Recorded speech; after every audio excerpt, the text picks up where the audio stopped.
बिस्मिल्लाहिर्रहमानिर्रहीम अल्हम्दुलिल्लाहि नहमदुहु व नस्तईनुहु व नस्तगफिरुहु व नु'मिनु बिही व नतवक्कलु अलैहि व नऊज़ु बिल्लाहि मिन शुरूरि अनफुसिना व मिन सय्यिआति अअमालिना मन यहदिहिल्लाहु फला मुदिल्ल लहु व मन युद्लिल फला हादिय लहु व नशहदु अन ला इलाहा इल्लल्लाहु वहदहु ला शरीका लहु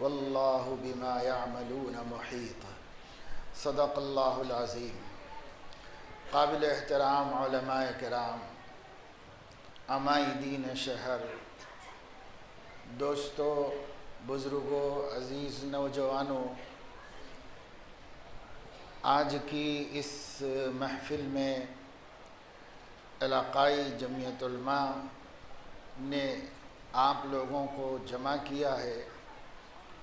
जमीयत उलमाए हिंदुस्तान की वो अज़ीम तारीख़ी जमात है जिसने इस मुल्क की क़िस्मत को संवारा है और इस मुल्क के हालात को बदला है। इसकी तारीख़ से हर मुसलमान को, हिंदुस्तानी मुसलमान को वाकिफ़ रहना ज़रूरी है।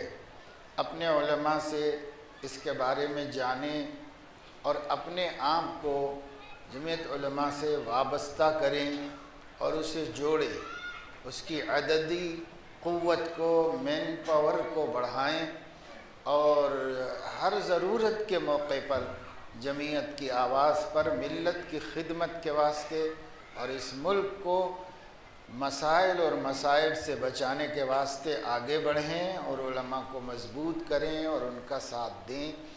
यह आपकी ज़िम्मेदारी है। एक बात अभी सुनने में आई कि जमीयत उलमा 100 बरस पहले आज से 1919 में कायम हुई और कांग्रेस के शाना बशाना चलती रही।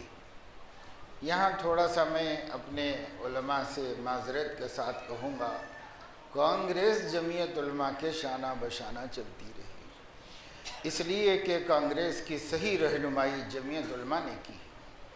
वो वक्त आया था जद्दोजहद आज़ादी में जब कांग्रेस ने ब्रिटिश गवर्नमेंट के इस तजवीज़ को मान लिया था कि इस मुल्क में जुज़वी आज़ादी दे दी जाए, इस मुल्क को जुज़वी आज़ादी दे दी जाए, दाखिली उमूर मुल्क वालों के हवाले कर दिए जाएं और अबूरी इक़्तिदार बरतानिया का बाकी रहे। इसको उस वक्त के कांग्रेस कायदीन ने कबूल कर लिया था, लेकिन जमीयत उलमा ने मीटिंग की और ये ऐलान कर दिया कि कांग्रेस कबूल भी करती है, तब भी जमीयत उलमा जुज़वी आज़ादी के लिए इतनी कुर्बानियाँ नहीं दी है। हम कुल्ली आज़ादी चाहते हैं, किसी दखल अमल के बग़ैर ब्रिटिश गवर्नमेंट को हिंदुस्तान छोड़ना होगा, हम उससे कम पर राज़ी नहीं। जब जमीयत उलमा ने मुकम्मल एतमाद के साथ और वसूख के साथ अलल ऐलान ये बता दिया कि अगर कुछ लोग कबूल करते हैं तब भी जमीयत उलमा नहीं कबूल करती कि इस मुल्क पर किसी किस्म का भी इक़्तिदार बाहर वालों का बाकी रहे। उसके बाद फिर अगले दिन कांग्रेस ने अपनी मीटिंग बुलाई और उन्होंने भी ये तय किया कि हमें जुज़वी आज़ादी नहीं चाहिए, हमें कुल्ली आज़ादी चाहिए। अगर हमारे उलमा की बसीरत और उनकी दूर अंदेशी और उनकी फिरासत ईमानी उस वक्त काम न करती तो शायद आज भी हम बरतानिया के ग़ुलाम होते और हम इस मुल्क के अंदर अपनी खुद मुख्तारी और आज़ादी के साथ ज़िंदगी नहीं गुजार सकते। ये जमीयत उलमा है जिसने हर नाजुक मोड़ पर इस मिल्लत को, इस मुल्क को सही रास्ता दिखाया है।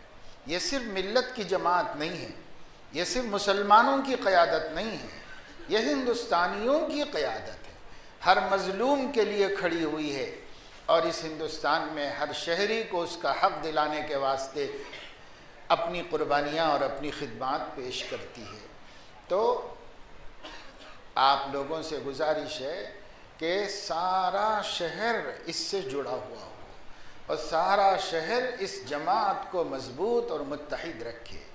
जमीयत उलमा की पॉलिसी ये रही कि उसने अब तक अमली सियासत में हिस्सा नहीं लिया, बड़ी मसलहतों की वजह से, क्योंकि बहुत इंसान मजबूर हो जाता है, बाद में वो आज़ादाना तौर पर मिल्लत और मुल्क की खिदमत नहीं कर सकता। इसलिए इस जमात ने अमली सियासत में हिस्सा नहीं लिया। इस जमात के जो लोग पार्लियामेंट में या राज्यसभा में पहुँचे हैं वो शख्सी तौर पर इंतखाब लड़कर पहुँचे हैं, जमात ने उनको खड़ा नहीं किया। जमात का तरीक़ाकार ये है कि वो रियाया में शामिल रहकर रियाया के हुकूक़ के लिए हुकूमत से लड़ती है और हुकूमत से मुकाबला करके रियाया के हुकूक़ हासिल करती है। और जमीयत की ये भी खूबी है कि जमीयत मसाइल को सस्ती शोहरत की शक्ल दे करके मसले को और पेचीदा नहीं बनाती, बल्कि खामोश तरीक़े पर हुक्मरानों को तैयार करके आमादा करके मसले का हल निकाल लेती है। ये बहुत सी खूबियाँ हैं जो दूसरी जमातों के मुकाबले में जमीयत उलमाए हिंद की है और ये शाख है जमीयत उलमाए हिंद की।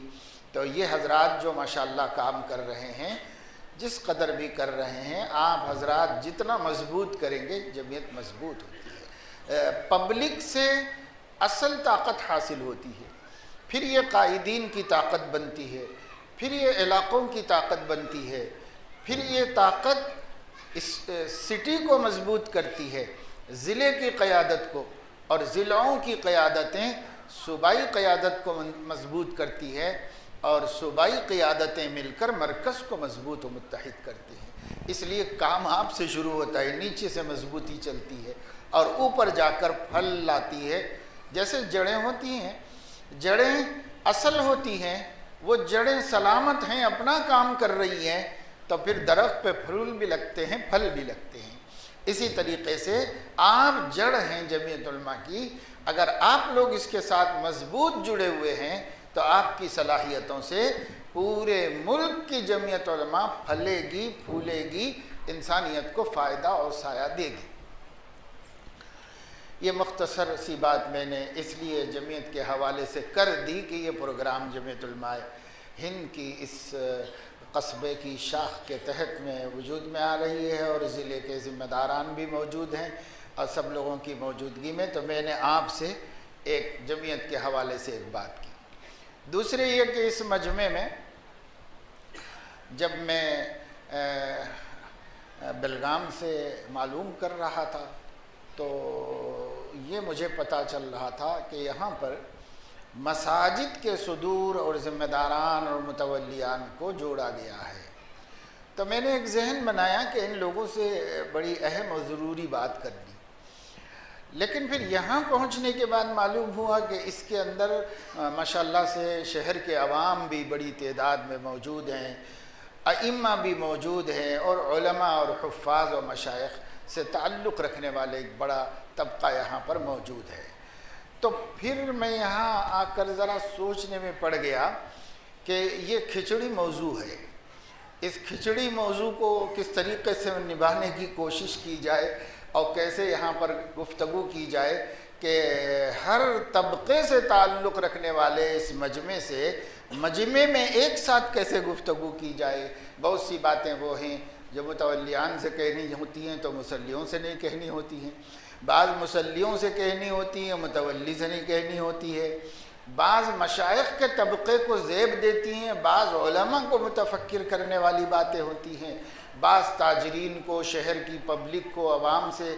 तो लेकिन अब ये एक गुलदस्ता इन हजरात ने बना दिया है इसको, तो आप दुआ करें कि अल्लाह ताला हाज़रीन में जिन जिन तबक़ों की नुमाइंदगी हो रही है, अल्लाह अपने करम से सबके नफ़े के लिए कोई बात हमसे करा दे।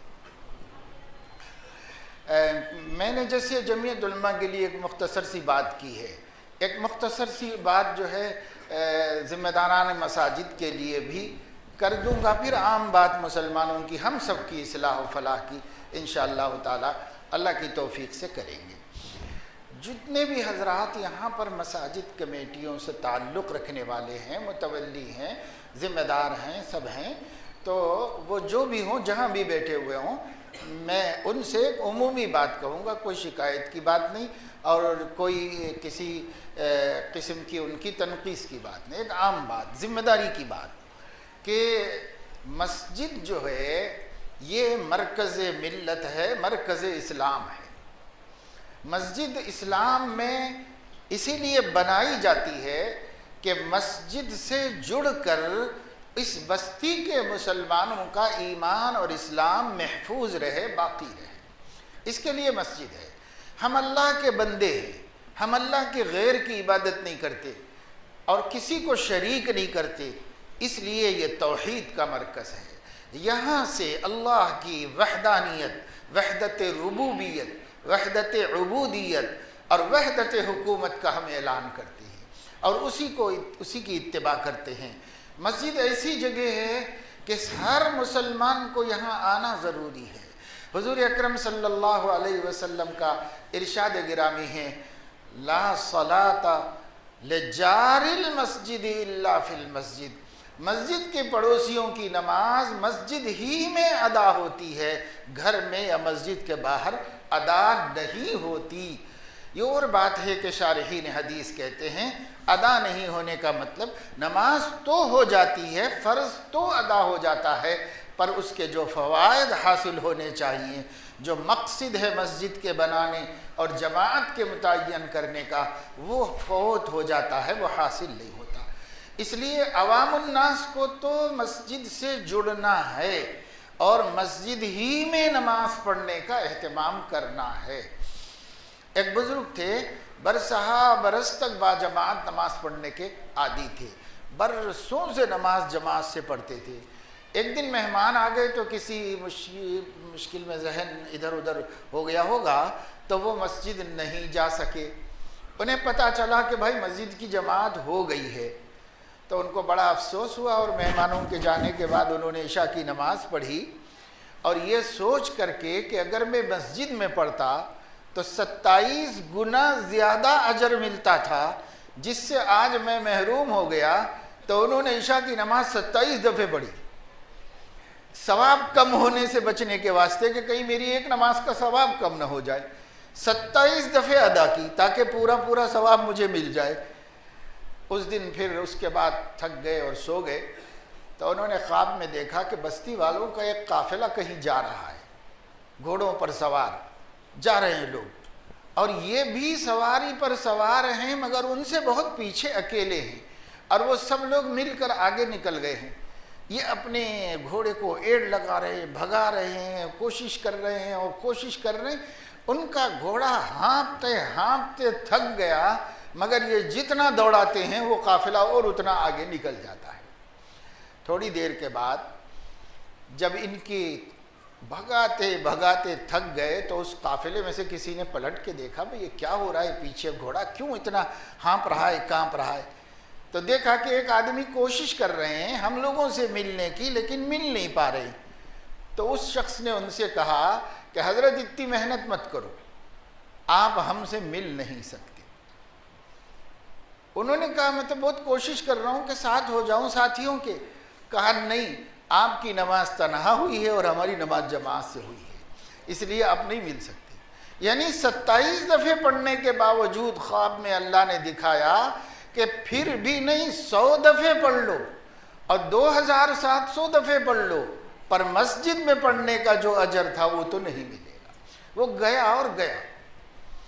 तो इसलिए आवाम को तो भाई मस्जिद से ऐसा रिश्ता मजबूत करना है, ऐसा रिश्ता मजबूत करना है कि हर कीमत मस्जिद में नमाज पढ़िए।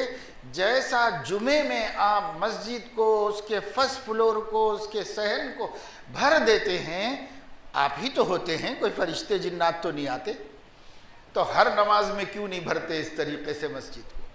तो हर नमाज में आप कोशिश करें कि बाजमात नमाज अदा करें। और जो मस्जिद के ज़िम्मेदारान हैं उनके ज़िम्मे ये भी है कि महल्ले वालों को मस्जिद से जोड़ने के लिए जिद्दोजहद करें। आमतौर से मस्जिद के ओहदे हो गए हैं, और ये अजीब बात है, एक मस्जिद का ही मसला नहीं है, मस्जिद हो, मदरसा हो, अंजुमन हो, कोई भी तंजीम हो, अगर ओहदेदार ओहदे की हकीकत नहीं समझते तो बस वो ओहदेदार ही होते हैं, काम वाम कुछ भी नहीं करते, वो ओहदेदार ही होते हैं बस। इसी तरीके से अब ऐसा हो गया कि मस्जिद में भी ओहदे हैं, कभी कभी मीटिंग है, महीने में एक आध दफ़े हिसाब किताब देख लेना है और ये करना है और ये सब है, लेकिन उनके जहन में नहीं है कि मस्जिद के मुतवल्ली की जिम्मेदारियाँ क्या हैं। आप सोचें कि इस्लामी ममलकत में जो सबसे पहली मस्जिद है वो मस्जिद नबवी शरीफ है, क्योंकि उस वक़्त तक हुज़ूर अलैहिस्सलाम हिजरत करके, अफजल तो हरम शरीफ की मस्जिद है, लेकिन आप वहाँ मौजूद नहीं थे, मदीने मुनव्वरा में मौजूद थे, और जो निज़ाम इस्लामी बना रहे थे वो मदीने में बना रहे थे, और जो मस्जिद वहाँ की सबसे बड़ी मस्जिद थी वो मस्जिद नबवी शरीफ थी। हुज़ूर अकरम सल्लल्लाहु ताला अलैहि वसल्लम उस मस्जिद के मुतवल्ली थे।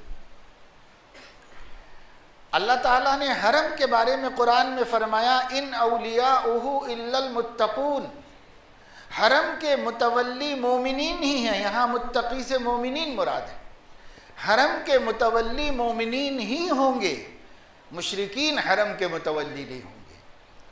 और मुत्तकी को मुत्तकी के माना में ले लिया जाए तो बड़ी जिम्मेदारी हम लोगों पर आयद होती है कि मस्जिद के मुतवल्ली और मस्जिद के ज़िम्मेदारान साहब तक़वा लोग, अल्लाह से डरने वाले, खौफ खुदा रखने वाले, और सैयदना मुहम्मदुर रसूलुल्लाह सल्लल्लाहु अलैहि वसल्लम की नियाबत करने वाले लोग हों। क्यों? इस वास्ते के मस्जिद नबवी का निज़ाम हमारे नबी चलाते थे, और इस निज़ाम में सारी चीज़ें दाखिल थीं। आप वहाँ से ईमान की दावत भी देते थे, वहाँ से आप ईमान वालों को इस्लाम पर कायम रहने की दावत और तरबियत भी फरमाते थे, वहाँ से आप कुरान और हकमत की तालीम भी देते थे, वहाँ से आप सल्लल्लाहु अलैहि वसल्लम गुरबा परवरी भी करते थे, यतीमों की देखभाल भी करते थे, वज़ाइफ का इजरा भी करते थे, मोहताजों की फ़िक्र भी करते थे। वहाँ से हुज़ूर अलैहिस्सलातु वस्सलाम इस्लामी सरहदों के तहफ़्फ़ुज़ का इंतज़ाम भी करते थे। वहाँ से हुज़ूर अलैहिस्सलातु वस्सलाम लश्करों की तंजीम और तरतीब बनाते थे और उनको रवाना करते थे। हुज़ूर अलैहिस्सलातु वस्सलाम ने यहाँ तक के मस्जिद में बीमारों को रखा है, ज़ख्मियों को रखा है शुरू ज़माने में। लेकिन हज़रत मुफ्ती सईद अहमद साहब पालनपुरी रहीमहुल्लाह, साबक शेखुल हदीस दारुल उलूम देवबंद ने लिखा है कि ये उस वक़्त तक किया हुज़ूर अलैहिस्सलाम ने जब तक के दूसरी जगहें मुतय्यन नहीं की गई थी। और जब इस्लाम मजबूत हो गया और इस्लामी निज़ाम कायम हो गया तो फिर बैतुल माल अलहदा कर दिया गया, बीमारों की निगहदाश्त के लिए दारुल मर्ज़ा अलहदा कर दिया गया। फिर मस्जिद को इन कामों के लिए यूज़ नहीं किया गया, लेकिन जो मस्जिद का इंतज़ामिया है उसको मस्जिद के खिदमात के साथ, कि मस्जिद साफ़ सुथरी हो और मस्जिद अच्छी आरामदेह हो, मुसल्लियों के लिए कोई तकलीफ़ न हो, जितना उम्दा आरामदेह बना सकते हैं, इसराफ़ व तबज़ीर के बग़ैर मस्जिद को बेहतर से बेहतर बनाया जाए। और इसके साथ साथ मस्जिद में तालीम का इंतज़ाम तो किया जाए। इस वास्ते के हुजूर अलैहिस्सलाम ने सोशल एक्टिविटीज़ को मस्जिद से अलहदा किया आखिर ज़माने में, लेकिन मजहबी खिदमत मस्जिद ही के साथ कायम रही। इसलिए यहाँ तालीम का इंतज़ाम हो।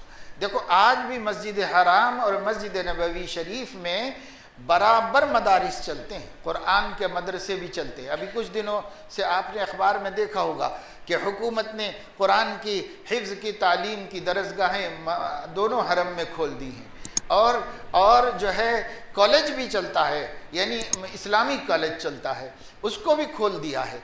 मगर वो चूँकि मस्जिद है ना, तो वहाँ ऐसा कुछ नज़र नहीं आएगा आपको। जगह जगह बैठ के असातिज़ा आके पढ़ाते हैं, बड़े बड़े प्रोफेसर्स आते हैं और वो अपने अपने सब्जेक्ट पढ़ाते हैं, और हुफ़ाज़ आते हैं, कुर्रा आते हैं, वो किसी पिल्लर के सामने बैठकर वहाँ शुरू कर देते हैं पढ़ाई, और ये पढ़ाई चलती रहती है। हर साल सैकड़ों बच्चे हाफिज़ होते हैं कुरान के और आलिम बन के निकलते हैं। लेकिन बहुत बड़ी मस्जिद होने की वजह से हमको मदरसे की कोई शक्ल नज़र नहीं आती और तालीमी सरगर्मियाँ दिखाई नहीं देती। अगर ये अपनी इतनी बड़ी मस्जिद है, ये मस्जिद नबवी शरीफ का एक छोटा गोशा भी नहीं होगा, तो हमें कैसे समझ में नज़र आएगा? लेकिन होता है काम। क्यों होता है? अल्लाह के नबी सल्लल्लाहु अलैहि वसल्लम ने मस्जिद में तालीम के हलक़ों को, मस्जिद में ज़िक्र के हलक़ों को कायम रखा था। और आज भी इंतज़ामिया की ज़िम्मेदारी है कि मस्जिद में तालीम के हलक़ों को कायम करे और मस्जिद में मकातिब का बेहतर से बेहतर नज़म करे। और अगर मस्जिद में मोहल्ले के पूरे बच्चे नहीं आ सकते तो मस्जिद की इंतज़ामिया मस्जिद की आमदनी से मस्जिद के अलावा जहाँ जहाँ ज़रूरत हो वहाँ वहाँ मकतब कायम करे। आज ऐसा हो रहा है कि मस्जिद में इतना पैसा लग जा रहा है, सिर्फ हिंदुस्तान में और अपने इलाक़ों में, कस्बों में, ज़िलों में, कि मस्जिद में हर चीज़ निहायत कीमती बनाई गई। यहाँ तक कि मस्जिद के बैतुल खला और तहारत खाने भी लाखों रुपए के खर्चे से बनाए गए, लेकिन मस्जिद में कुरान मजीद सही तरीके से रखने का कोई ख़ास इंतज़ाम नहीं किया गया। तो मस्जिद की जो असल सरगर्मी है वो क्या है, उसका हमें ख़ास एहतमाम करना चाहिए और इसके लिए मस्जिद में हमें इंतज़ाम करना चाहिए। और इसी तरीके से मस्जिद से मिल्लत की ईमानी दीनी फ़िक्रें होनी चाहिए। इस महल्ले में कितने मुसलमान रहते हैं, हमारी मस्जिद के तहत कितने मुसलमान रहते हैं, ये सब मुसलमान मस्जिद को आ रहे हैं या नहीं आ रहे हैं, इसकी हमें फ़िक्र करनी होगी और ये फ़िक्र करके उनको नमाजी बनाना होगा। अगर हम ये कह के बैठेंगे कि साहब वो तो लोगों को जो मस्जिद में लाने का काम तबलीग वालों का है, अब फलां काम फलां का है, तो मेरा क्या काम है? मैं काहे के लिए इस दुनिया में जीता हूँ और क्यों मुझे पैदा किया गया है इस आलम में?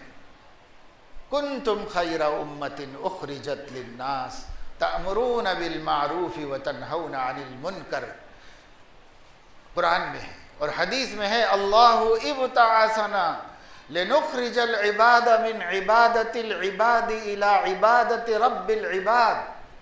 हमें अल्लाह ने मबऊस किया है, जैसे नबियों को मबऊस करता है, उम्मत को हमको भी मबऊस किया है अल्लाह ने। सहाबी के अल्फाज हैं, अल्लाहु इब्ताअसना, अल्लाह ने हमें भेजा है, अल्लाह ने हमें मबऊस किया है ताकि बंदों को बंदों की बंदगी से निकाल कर बंदों के रब की बंदगी में लाएं और दुनिया की तंगियों से निकाल कर आखिरत के वसअतों में लाएं और मज़ाहिब की कसरत से निकाल कर इस्लाम की वहदत में लाएं। हम इसके लिए वजूद में आए हैं, हम इसके लिए पैदा हुए हैं। तो जिन लोगों को अल्लाह अपने घर की हिफाजत की, तामीर की, तरक्की की, तोसी की तौफीक देता है और इसके लिए अपनी निगाह इंतखाब से मुंतखब करता है और उनको ये सआदत मिलती है कि वो अल्लाह के घर के खिदमत गुजार बने, तो उनको चाहिए कि हम यानी अगर मैं भी हूँ तो मुझे सोचना चाहिए कि हम ओहदेदार नहीं हैं, इस मस्जिद के जारूब कश, इस मस्जिद की हमारे लिए जहाँ बड़े बड़े काम करना है, तामीर करना है, वहाँ इस मस्जिद की सफाई भी हमारे लिए सआदत है, कभी कभी करते भी रहना चाहिए। एक बहुत बड़े बुजुर्ग गुजरे हैं हिंदुस्तान में, हज़रत मौलाना मोहम्मद अहमद साहब प्रतापगढ़ी रहमहुल्लाह, कुतुबुल इरशाद व तकवीन कहलाते थे, जिनकी मजलिस में बाअदब मुफक्किर इस्लाम, मुहय्यिस सुन्नाह और बड़े बड़े उलमा को मैंने देखा है। बहुत बड़ी शख्सियत थी, रूहानी शख्सियत। सिलसिले नक्शबंदिया के बुजुर्ग थे हज़रत मौलाना फजल रहमान गंज मुरादाबादी के खलीफा मौलाना बदर अली के खलीफा थे। निहायत मुत्तबे सुन्नत बुजुर्ग थे, निहायत मुत्तबे सुन्नत और आलिम दीन भी थे। हज़रत फरमा रहे थे एक दफ़े कि मैं हरम शरीफ में गया, वो पुराने ज़माने की बात है जब इतनी भीड़ भाड़ वग़ैरह मसाइल नहीं होते थे, तो वहाँ के जो खादिम थे वो झाड़ू दे रहे थे वहाँ पर। उस ज़माने में झाड़ू थी, मशीनें नहीं आई थी। एक कोई आदमी उनके साथ लड़ रहा था कि मुझे दे दो झाड़ू, मैं झाड़ू देना चाहता हूँ मताफ में। वो कह रहा था कि नहीं भाई मेरी जिम्मेदारी है, मेरा अफसर देख लेगा, इस वजह से मैं नहीं दूंगा, तो वो खुद झाड़ रहा था। दोनों में झगड़ा बहस हो रही। हज़रत पहुँचे तो हज़रत ने फरमाया क्या बात है भाई, क्यों आप? उसने बताया कि हुजूर मेरी जिम्मेदारी है, मैं नौकर हूँ, मेरे ऑफिसर मुझे देखते हैं, ये कह रहे हैं कि झाड़ू मुझे दे दो, मैं झाड़ू लगाना चाह रहा हूँ। तो हज़रत फरमाते मैंने उनसे पूछा कि आप कहाँ से आए हो? कहा हिंदुस्तान में। हिंदुस्तान में कहाँ रहते? फ़लाँ जगह पर। आपके महल्ले में मस्जिद है? कहा है। कभी वहाँ झाड़ू लगाई? तो कहा नहीं लगाई। यहाँ क्यों लगाना चाह रहे हो? अगर अल्लाह ही का घर की निस्बत से ये जज्बा है तो वहाँ क्यों नहीं है? वो अल्लाह का घर नहीं है, वो भी तो अल्लाह का घर है। ये अल्लाह का बड़ा घर है, वो छोटा घर है, लेकिन वो भी अल्लाह का घर है, ये भी अल्लाह का घर है। उस बैतुल्लाह में झाड़ू लगाने का कभी ख्याल नहीं आया, और इस बैतुल्लाह में लगाने का आया तो आपको अल्लाह के घर की अजमत कुछ भी नहीं है। आप अपने को मशहूर करना चाह रहे हैं, मैं हरम में झाड़ू दिया हूँ। आप मुतकब्बिर बनना चाह रहे हैं। आप अगर दिल में जज्बा रखते बैतुल्लाह का, तो वो बैतुल्लाह में कभी क्यों नहीं झुके? आप वहाँ क्यों नहीं काम किया? तो ये अहलुल्लाह हैं जो हमारे रोग को पकड़ते हैं, हमारी कोताही को, हमारी गलती को पकड़ते हैं। यहाँ होना चाहिए। कभी कभी हम लोग भी, यानी जो जिम्मेदारान मसाजिद हैं, मस्जिद की सफाई अपने हाथ से करें। अगर आपने नौकर रखे हुए भी हैं तो भी किसी जुमे को आ जाएं और कहें भाई अल्लाह का घर है, आप ही लोग क्यों ऐसा आदत हासिल करते हैं? हमारी भी इज्जत है कि हम अल्लाह के घर की सफाई करें। आज जानमाज़ें हम बिछाएंगे, आज सदर साहब कहें, मोहतमद साहब कहें, आज की सफाई हम करेंगे, आज की जानमाज़ हम बिछाएंगे। सैयदना उमर फारूक अमीरुल मोमिनीन होकर और आधी दुनिया पर हुक्मरां होकर, आधी दुनिया उस वक़्त की उस पर हुक्मरां होकर जब भी मस्जिद कुबा में तशरीफ़ ले जाते थे, कमर से चादर बन लेते थे, खजूर की टहनी से पूरी मस्जिद को खुद झाड़ू लगाते, पूरी मस्जिद में खुद झाड़ू लगाते थे। लोग कहते थे अमीरुल मोमिनीन हमें दे दीजिए, आप आराम कर लीजिए। कहा नहीं दे सकता मैं, ये मेरी जिम्मेदारी है कि मैं अल्लाह के घर की सफाई करूँ। तो कभी कभी हमें ये भी करना चाहिए, इससे हमारी नस्लों को ये ज़ौक़ मिलेगा। अल्लाह का घर कोई बहुत बड़ी जगह है, अल्लाह का घर बड़ी अज़मत की जगह है। हमारे अब्बा वहाँ सफाई कर रहे थे और हमारे इतने बड़े बुज़ुर्ग वहाँ पर काम कर रहे थे, तो उनके दिल में इस घर की अज़मत आएगी। आज हमारे बच्चों के घर दिलों में मस्जिद की कोई अज़मत नहीं। मस्जिद का एहतराम जो मैंने अल्हम्दुलिल्लाह अल्लाह की तौफीक से 42-44 साल से मैदान अमल में हूँ, दीन की खिदमतें कर रहा हूँ। जो शुरू ज़माने में मैंने दिलों में मस्जिदों का एहतराम देखा था, जब मस्जिदें तामीर के एतबार से इतनी आबाद नहीं थी, उस वक्त आज इतनी खूबसूरत मस्जिदों का कोई ख़ास एहतराम नहीं, कोई ख़ास एहतराम नहीं। क्यों नहीं है? इसकी वजह यह है, पहले लोग मस्जिद का एहतराम करके बताते थे, नस्लों में उसकी अज़मत पैदा होती थी। अब के लोग करके नहीं बताते। सैयदना उमर फारूक रज़ी अल्लाह तआला अन्हु ने फरमाया, अगर अमीरुल मोमिनीन होने की जिम्मेदारी मेरे सर पर न होती तो उमर को सबसे पसंदीदा मसरूफियत ये थी कि वो मुअज्जिन बन जाता। हज़रत उमर अपने लिए, अगर उनको ये बड़ी जिम्मेदारी सर पे न डाली गई होती तो मुअज्जिन बनने को पसंद करते थे कि मैं मुअज्जिन बन जाऊँ। इसलिए कभी कभी उलमा को भी अजान देनी चाहिए। हमेशा कोई कम हैसियत का आदमी मुअज्जिन बनाया जाता है और जैसी तैसी अजान देता है। अब तो माशाअल्लाह इमाम बहुत उम्दा कारी बेहतरीन बनाए जा रहे हैं, उलमा बनाए जा रहे हैं, वो एक अच्छी तब्दीली आ गई। लेकिन अभी मुअज्जिनों की नहीं आई। अभी मुअज्जिन कोई सभी ऐसा आदमी जो कम से कम पैसे में मिल जाए, सफाई भी कर ले, झाड़ू भी दे ले, तारत खारों में पानी भी डाल ले, अजान भी दे ले, तो हम उसको रख लेते हैं।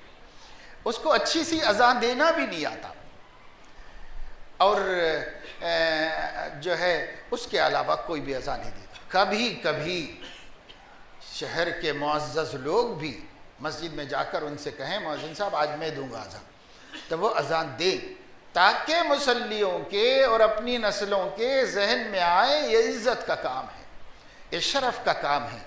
इन्ना अत्वलन्नासी अअनाक़न यौमल क़ियामति अल मुअज़्ज़िनून, क़यामत के दिन सरे महशर जो सबसे ऊंचे दिख रहे होंगे वो मुअज्जिनीन होंगे। क्या ये इज़्ज़त की हमें ज़रूरत नहीं है? क्या इस इज़्ज़त के हम मोहताज नहीं है? ये हमने दे दिया है पुलिस रिटायर्ड को, चौकीदार रिटायर्ड को, और फलां रिटायर्ड को, फलां रिटायर्ड को दे दिया। हमें नहीं चाहिए ये मकाम, हमें नहीं चाहिए हश्र का ये बहुत बड़ा रुतबा और मर्तबा। हम लोगों ने गिराया है इस मकाम को, ये मकाम बहुत ऊंचा है। हुज़ूर अलैहिस्सलातु वस्सलाम ने इरशाद फरमाया है अल इमामु ज़ामिनुन वल मुअज्जिनु मुअतमिनुन, इमाम मुक़्तदियों की नमाज का ज़िम्मेदार है और मुअज्जिन अमीन है कि उन्हें अमानतदारी से टाइम महफूज रख कर वक्त पर अजान कहना चाहिए। लोगों को जमा करें, जमात न छूटे। लोगों को जमा करने में टाइम हुआ कि नहीं हुआ इसका माहिर हो और इसका जानने वाला हो। तो बहरहाल मसाजिद के निज़ाम को इस्लामी शरीयत के मुताबिक, एक किताब हज़रत मौलाना मुफ्ती ज़फ़ीरुद्दीन साहब रहिमहुल्लाह की है, गालिबन मुझे उनका नाम जहन में है, इस्लाम का निज़ाम मसाजिद।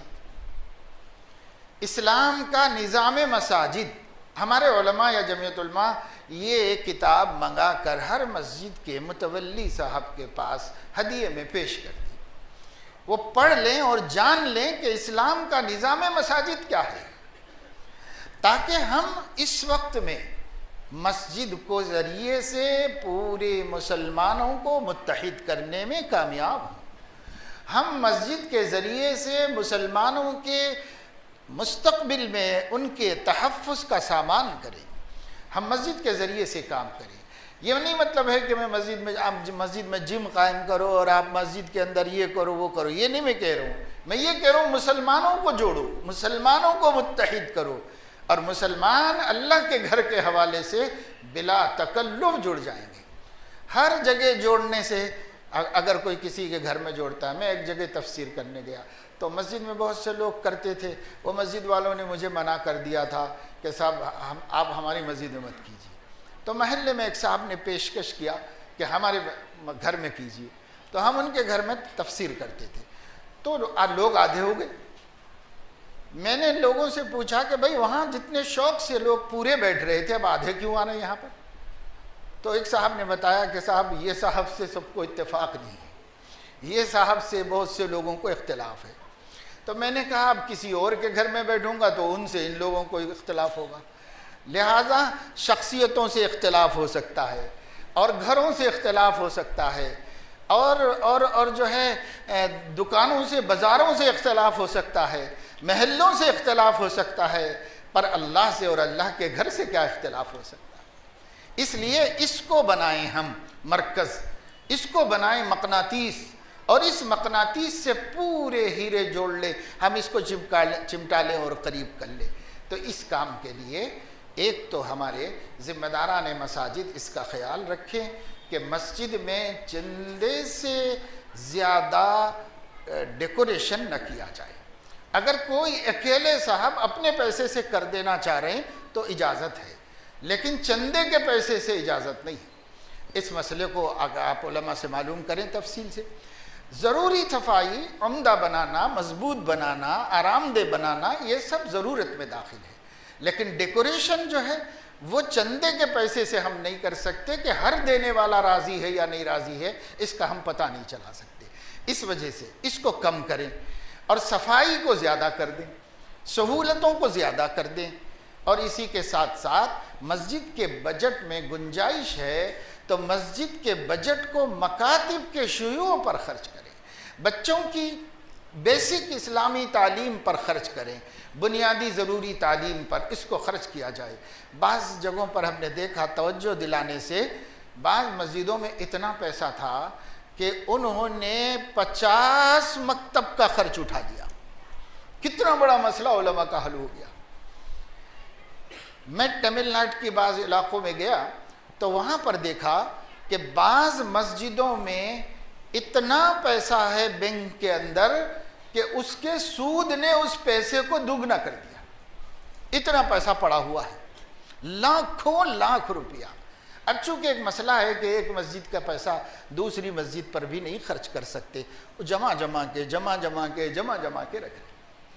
आज से कोई 20-25 साल पहले मुझे बम्बई में पता चला था कि बम्बई की जामा मस्जिद के अकाउंट में 4 लाख रुपए सूद का पड़ा हुआ है।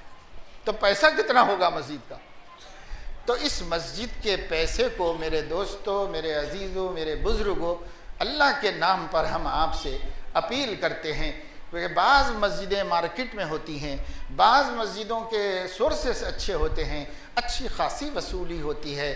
2 काम करना है, खुद्दाम मस्जिद को मेयारी तनख्वाहें देना और बचे हुए को बस्ती वालों की तालीम, बालिगीन की तालीम, छोटे बच्चों की तालीम, दीनी तालीम पर इसको खर्च करना है। ये आप हजरात से, यानी इसमें जो हजरात अल्लाह की तौफीक से उसके घरों की खिदमत पर मुंतखब किए गए हैं, माशाअल्लाह अल्लाह की तरफ से ये बड़ी सआदत है।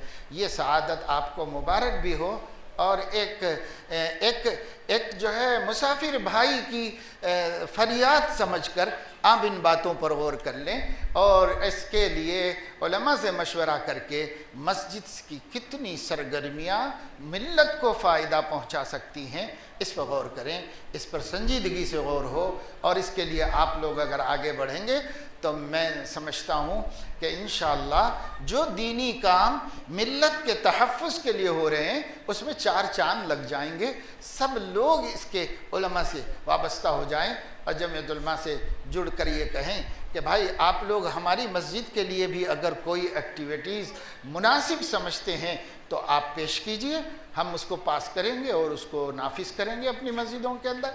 इस तरह हमारी उम्मत को हमसे फ़ायदा हो जाए, हमारे नबी की रूह मुबारक खुश हो जाए और हमारी आक़िबत बन जाए, आखिरत बन जाए। हमें दुनिया में इसी तरीक़े से रहना चाहिए। आए हैं दुनिया में तो कुछ काम करके चलें, जग में रोशन नाम करके चलें। हमें कुछ करके जाना है, कोई भी हमें याद न रखे तो क्या फ़ायदा है, या बुराई से याद रखे तो क्या फ़ायदा है। हमें इस दुनिया से ऐसा करके जाना है कि दुनिया हमारी भलाइयों को याद करे, दुनिया हमारी खिदमतों को याद करे। आज भी पिछले लोगों को देखिए किस किस तरीक़े से हम याद करते हैं। जब उन्होंने अपने पीछे अच्छे कारनामे छोड़े हो तो हम उसे याद करते हैं। हम भी कोई अच्छा कारनामा छोड़ने के लिए हम में से हर एक कोशिश करें, जितने हाजिरीन हैं, कोई ख़ास तबके से नहीं कह रहा, सबसे। ये 2 बातें तो मैंने जो है मजमे की खुसूसी गुफ्तगू के तौर पर कर दी है।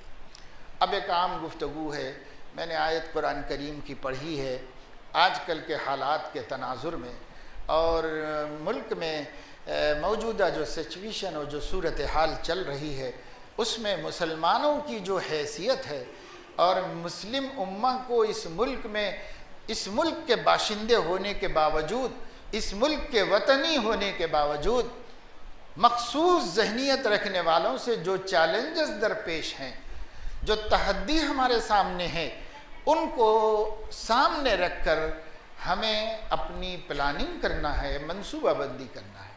काहे की मंसूबाबंदी? मंसूबाबंदी का मतलब ये नहीं है कि हम कोई शर का मंसूबा, कोई फसाद का, कोई मुकाबले का नहीं।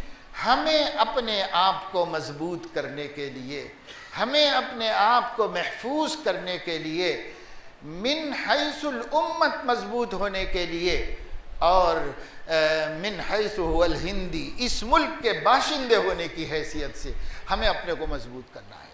हमें इस मुल्क के दस्तूर ने वो तमाम हुकूक दिए हैं जो इस मुल्क की अक्सरियत को दिए हैं, हमें भी सब हुकूक हासिल है।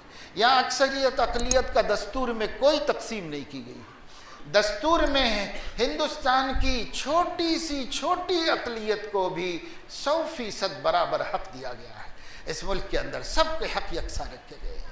हमारे आइन में एक दफ़ा बुनियादी हुकूक में ये है, इस मुल्क में हिंदुस्तान में किसी शहरी को उसके मज़हब की वजह से, उसके रंग की वजह से, उसके नस्ल की वजह से, उसकी कौमियत की वजह से, उसके कल्चर की वजह से कोई इम्तियाज़ हासिल नहीं होगा। सबको एकसा समझा जाएगा और सबको एकसा रखा जाएगा। ये हमारे मुल्क का दस्तूर हमें दिया है। हम दस्तूर नहीं पढ़ते, हमें दस्तूर पढ़ना ऐसा समझते हैं, दस्तूर पढ़ना वकीलों का काम है, खाली दस्तूर सिर्फ जज पढ़ेगा ये समझते हैं। अगर ऐसा है तो मुल्क की हर राय जुबान में दस्तूर को क्यों छापा जाता है? ये इस मुल्क के बाशिंदों का हक है, इस मुल्क के हर शहरी का हक है कि वह हुकूमत से मांगे कि हमें दस्तूर दिखाओ, हम दस्तूर पढ़ना चाहते हैं, पढ़ाना चाहिए।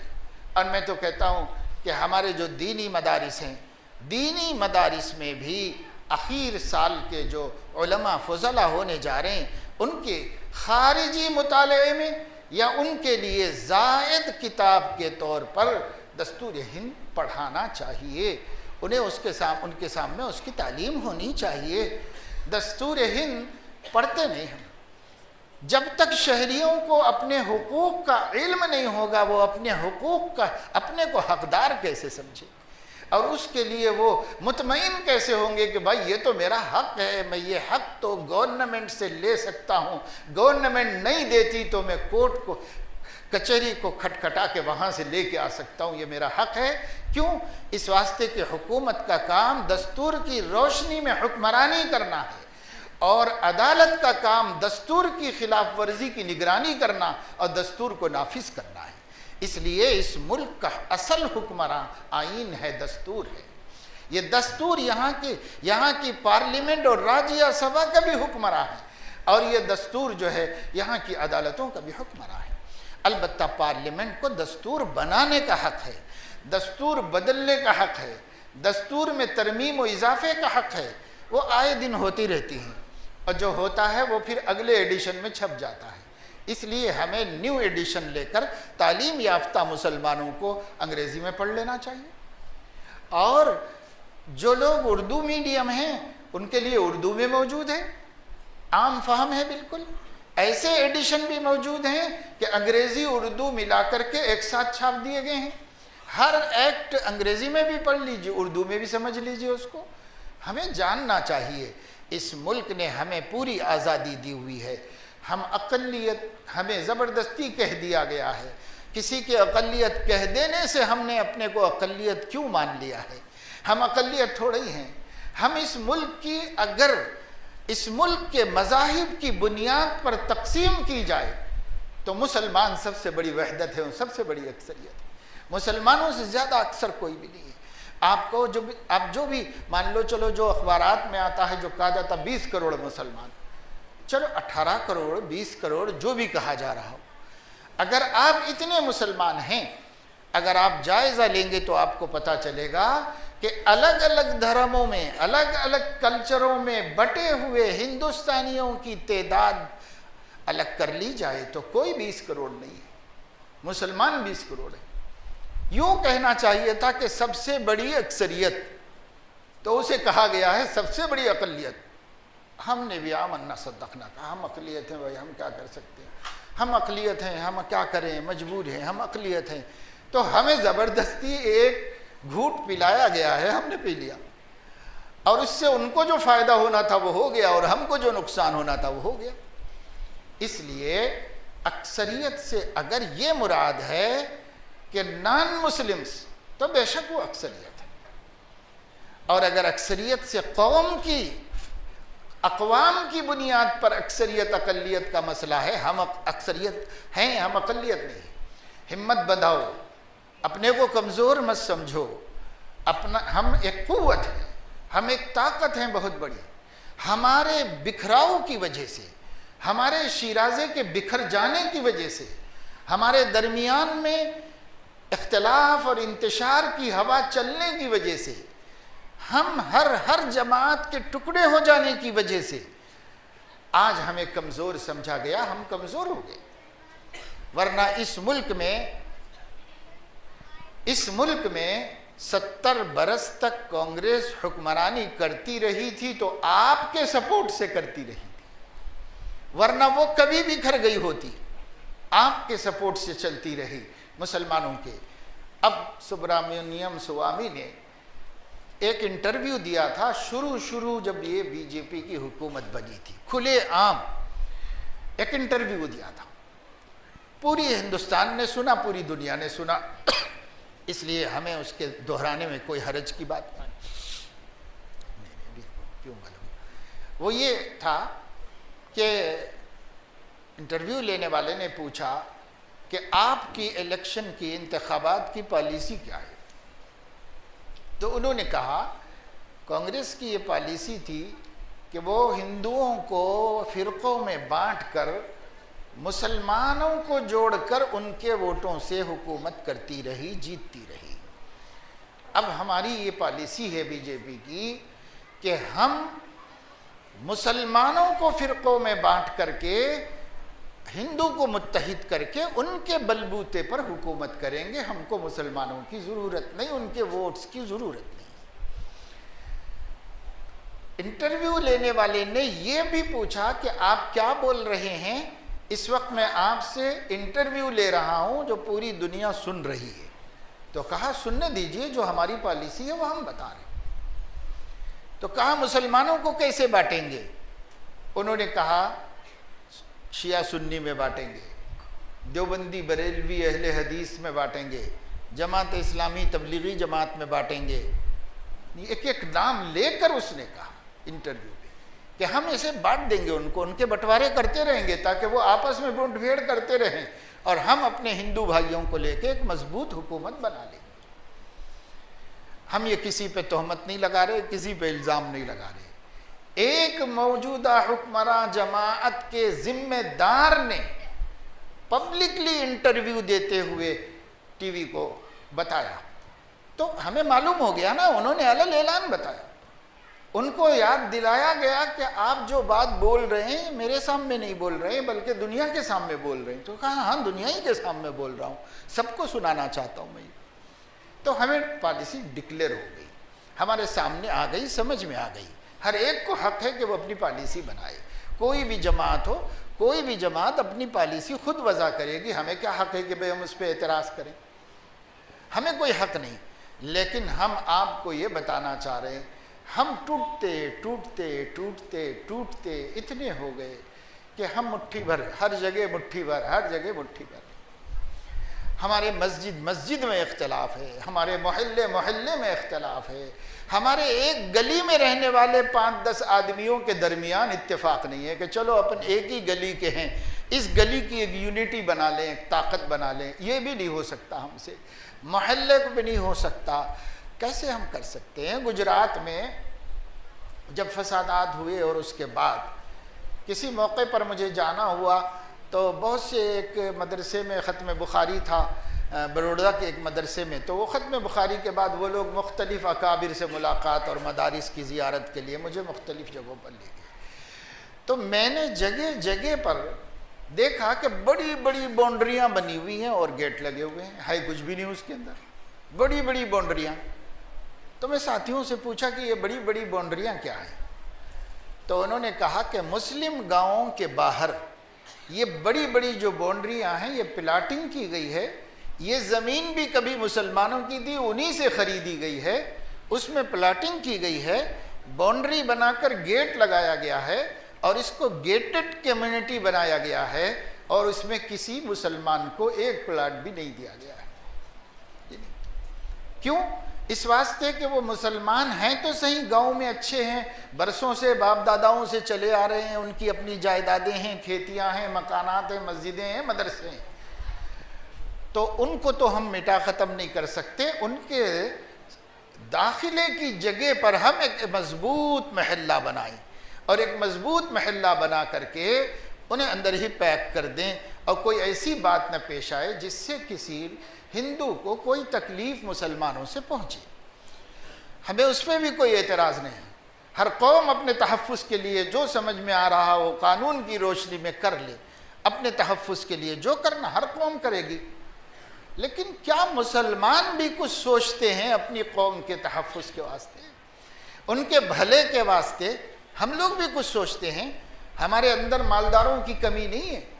ऐसे ऐसे मालदार हैं जिनकी एक एक शादी में 50-50 लाख रुपए बेज़रूरत सर्फ होती हैं। ऐसे मुसलमान हमारे पास मौजूद हैं। मैं हैदराबाद में ऐसे शादी खाने जानता हूँ, इस इलाके का मुझे नहीं मालूम, बेशुमार यानी 2500 कहे जा सकते हैं, ऐसे हैं जिनका सिर्फ एक रात का किराया 10 लाख, 12 लाख, 15 लाख रुपए, सिर्फ किराया।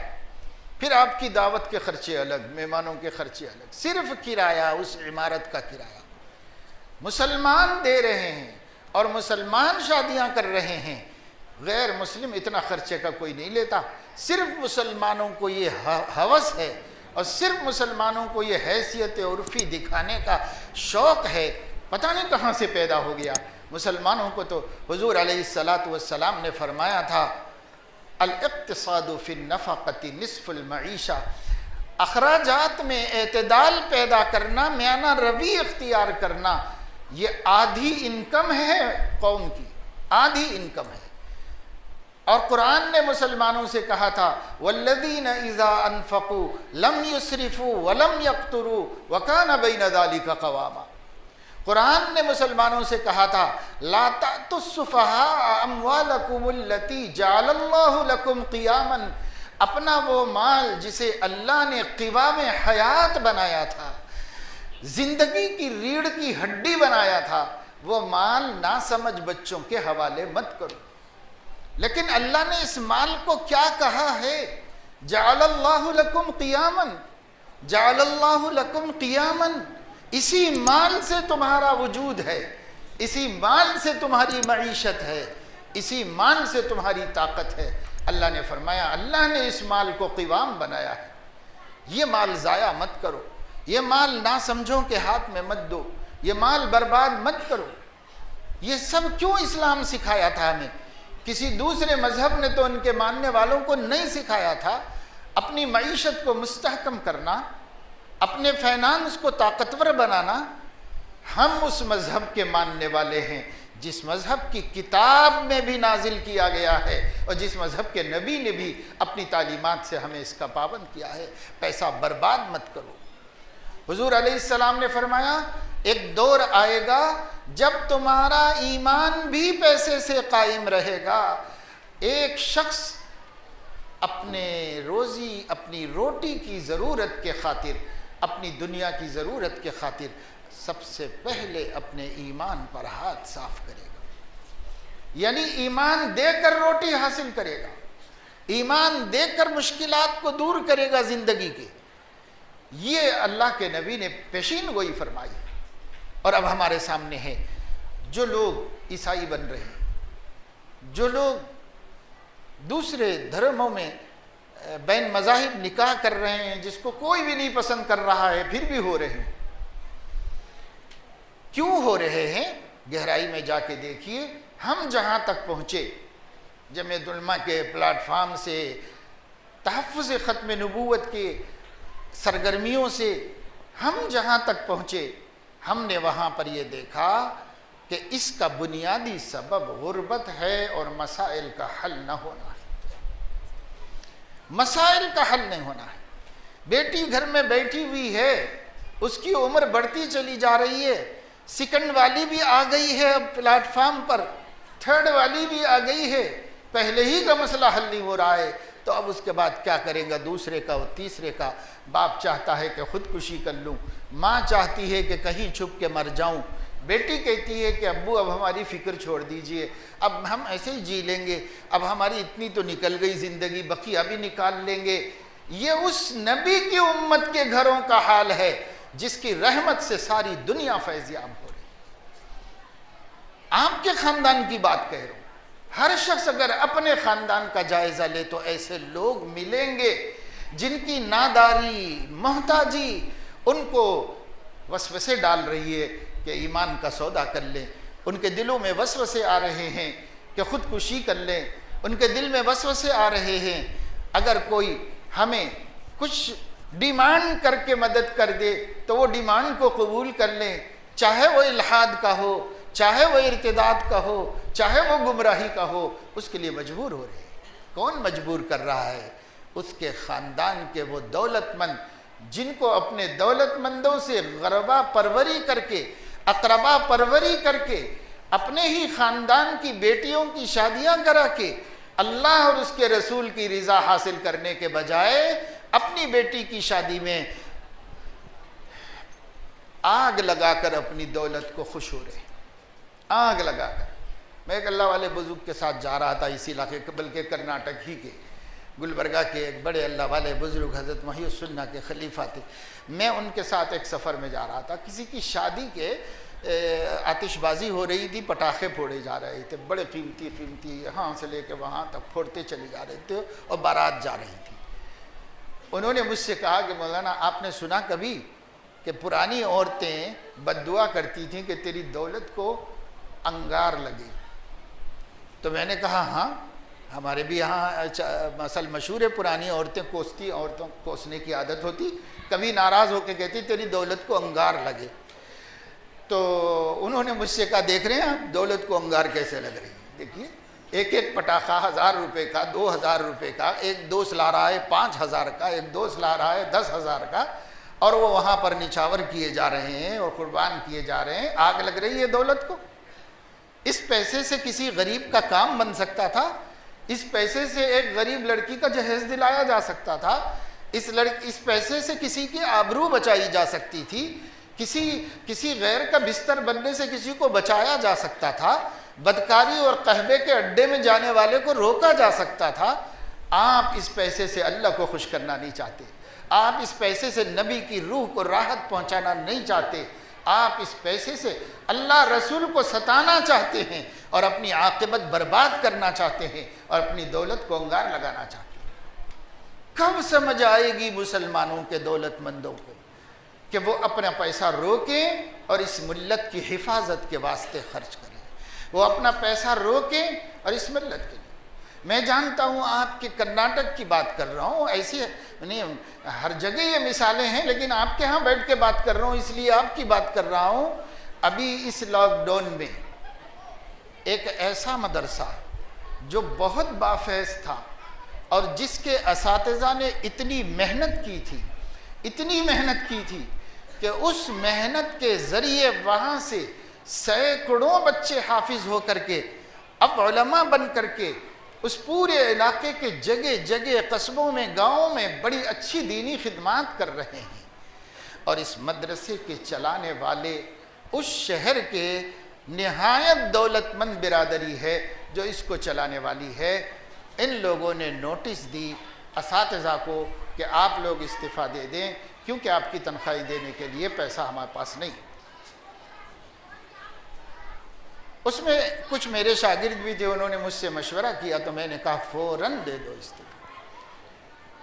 हम अल्लाह के दीन के खादिम हैं, अल्लाह हमें भूखा नहीं रखेगा। फ़ौरन दे दो इस्तीफ़ा और अल्लाह पे भरोसा रखो और अल्लाह तबारक व तआला शानहू से अहद करो कि मैं घर के दीवान खाने में या किसी जगह पर बैठकर जहाँ मुझे मौका मिले, हत्ता कि कोई मौका ना मिले तो दरख्त के नीचे बैठकर काम बंद नहीं करूँगा, काम जारी रखूँगा, कुरान बच्चों को पढ़ाता रहूँगा। और अल्लाह आप रज़्ज़ाक़ हैं, ज़ुल क़ुव्वतिल मतीन हैं, ये मसले की मुझे फ़िक्र नहीं है, ये आपका मसला आपके हवाले। देख लो तुम लोग कि उस सेठ की भी आंखें अल्लाह खुलवाएगा और तुम्हें कहाँ से देगा और कितना देगा जब उनकी आंखें खुलेगी।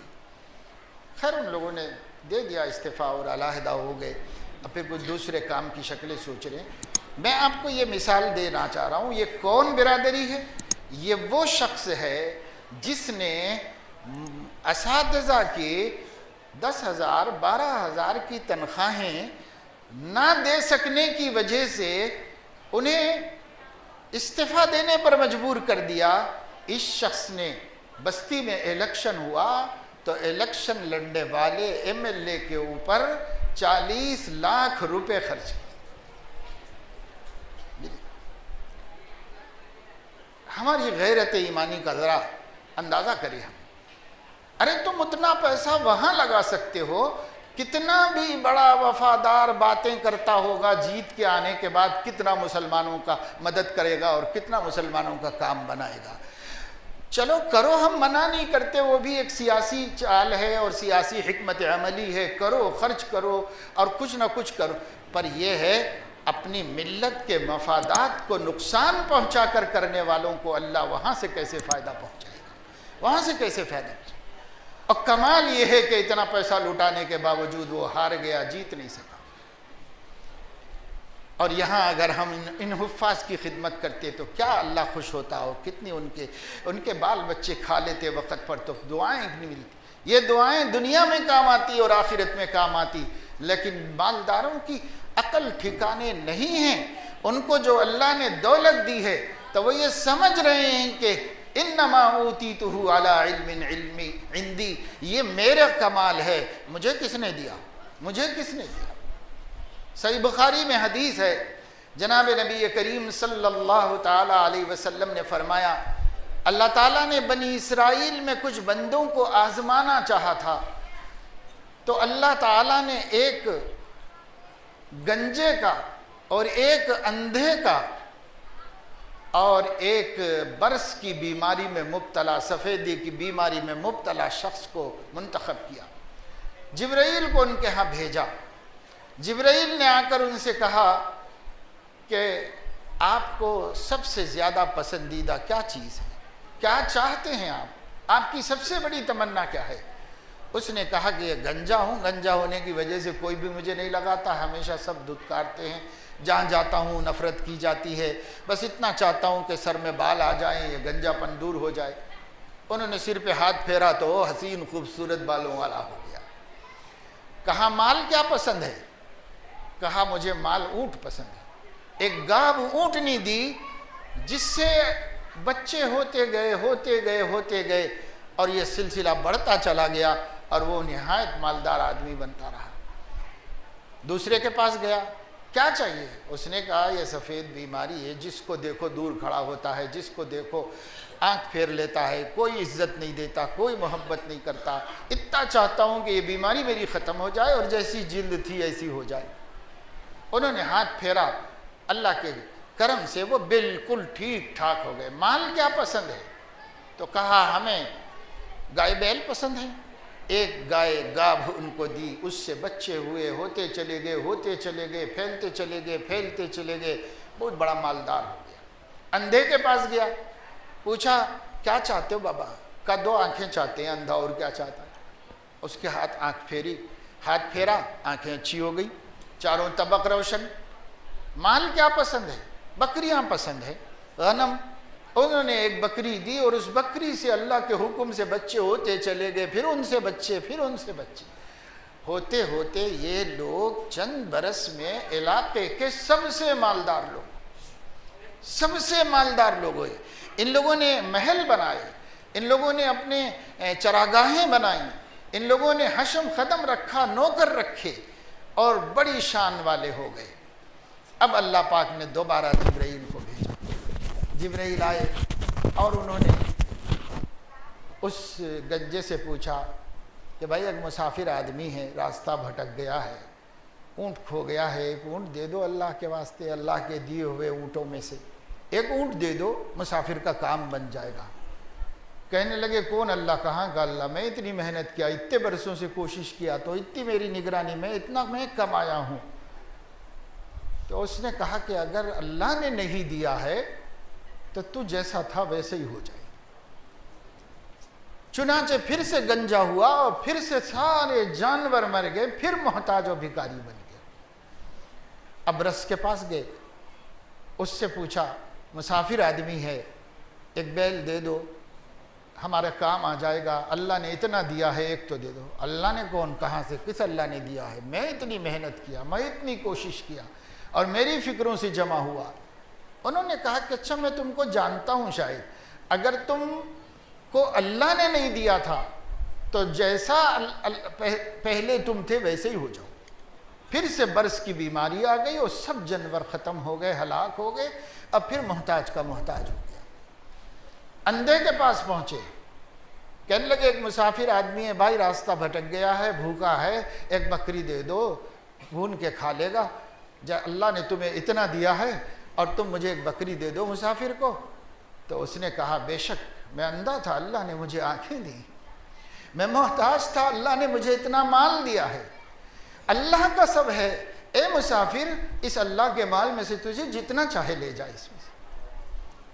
उन्होंने कहा मैं मुसाफिर नहीं, मैं बशर नहीं, मैं फरिश्ता हूँ।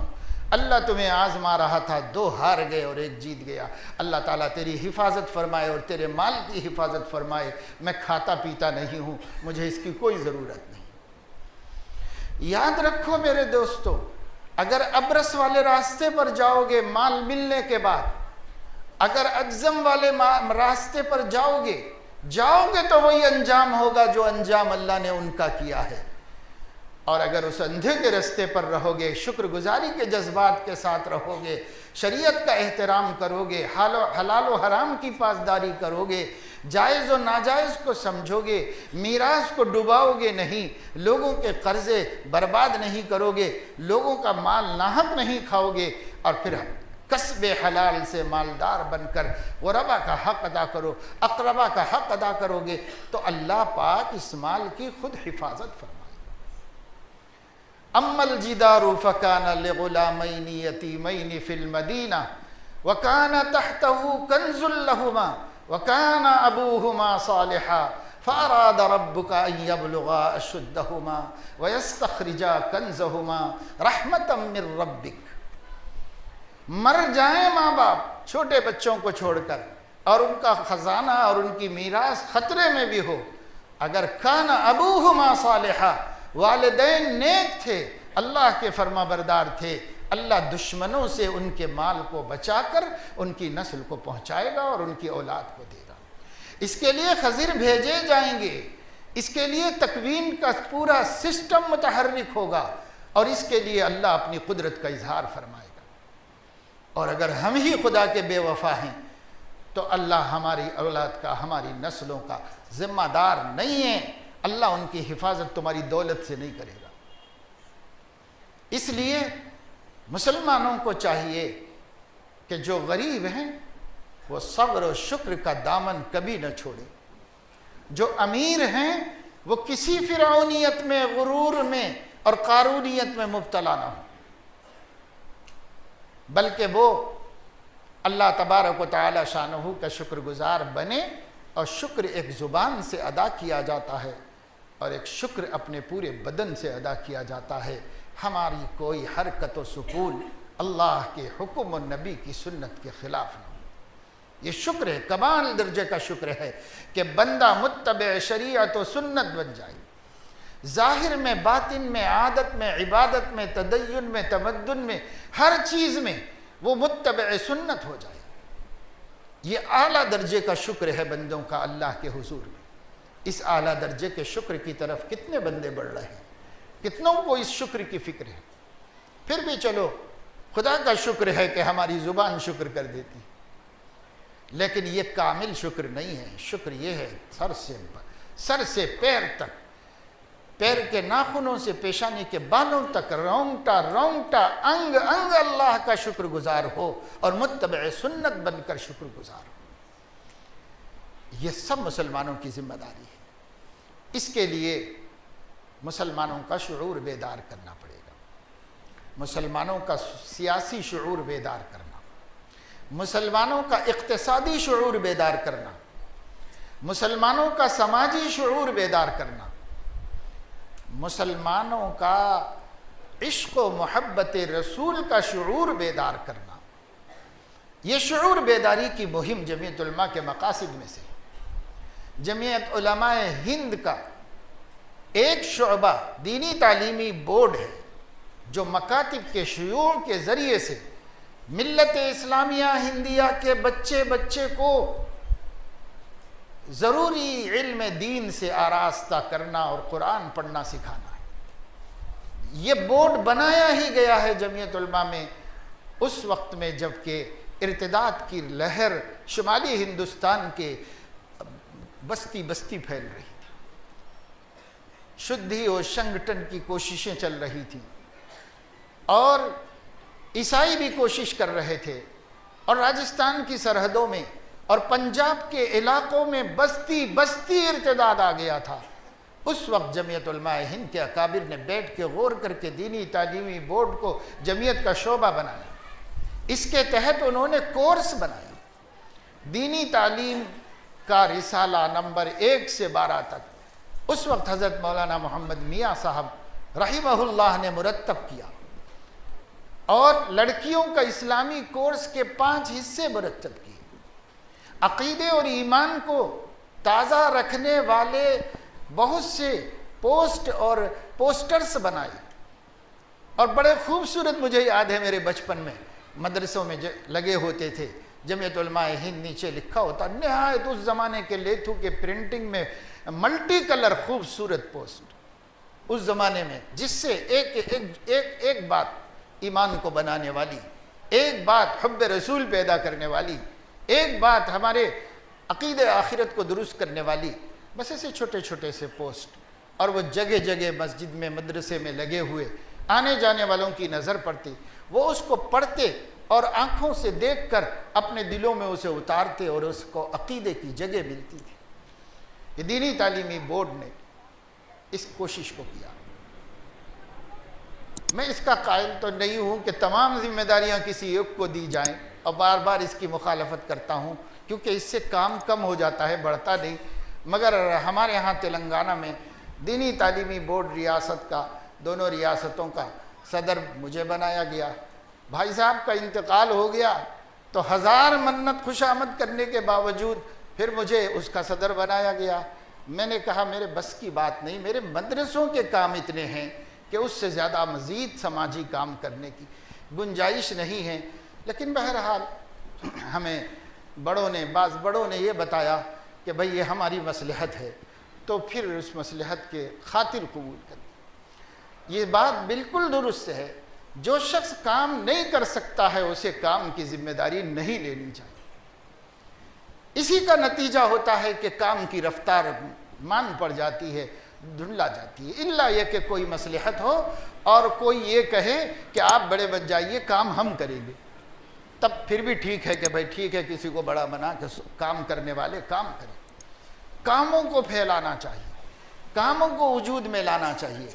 दीनी तालीमी बोर्ड जमीयत उलमा की वो मोहतम बिशान शाख है जिस शाख के ज़रिए से मिल्लत को मज़हब से दूर होने से बचाया जा सकता है। इस मिल्लत के अक़ीदों की दुरुस्तगी, इस मिल्लत को कुरान से करीब करना और इस मिल्लत को ज़रूरी मसाइल नमाज और रोज़े के कम से कम मालूम करना, बालिगीन को, बालिगात को, बड़ी औरतों को, बड़े बुज़ुर्गों को, छोटे बच्चों को, सबको।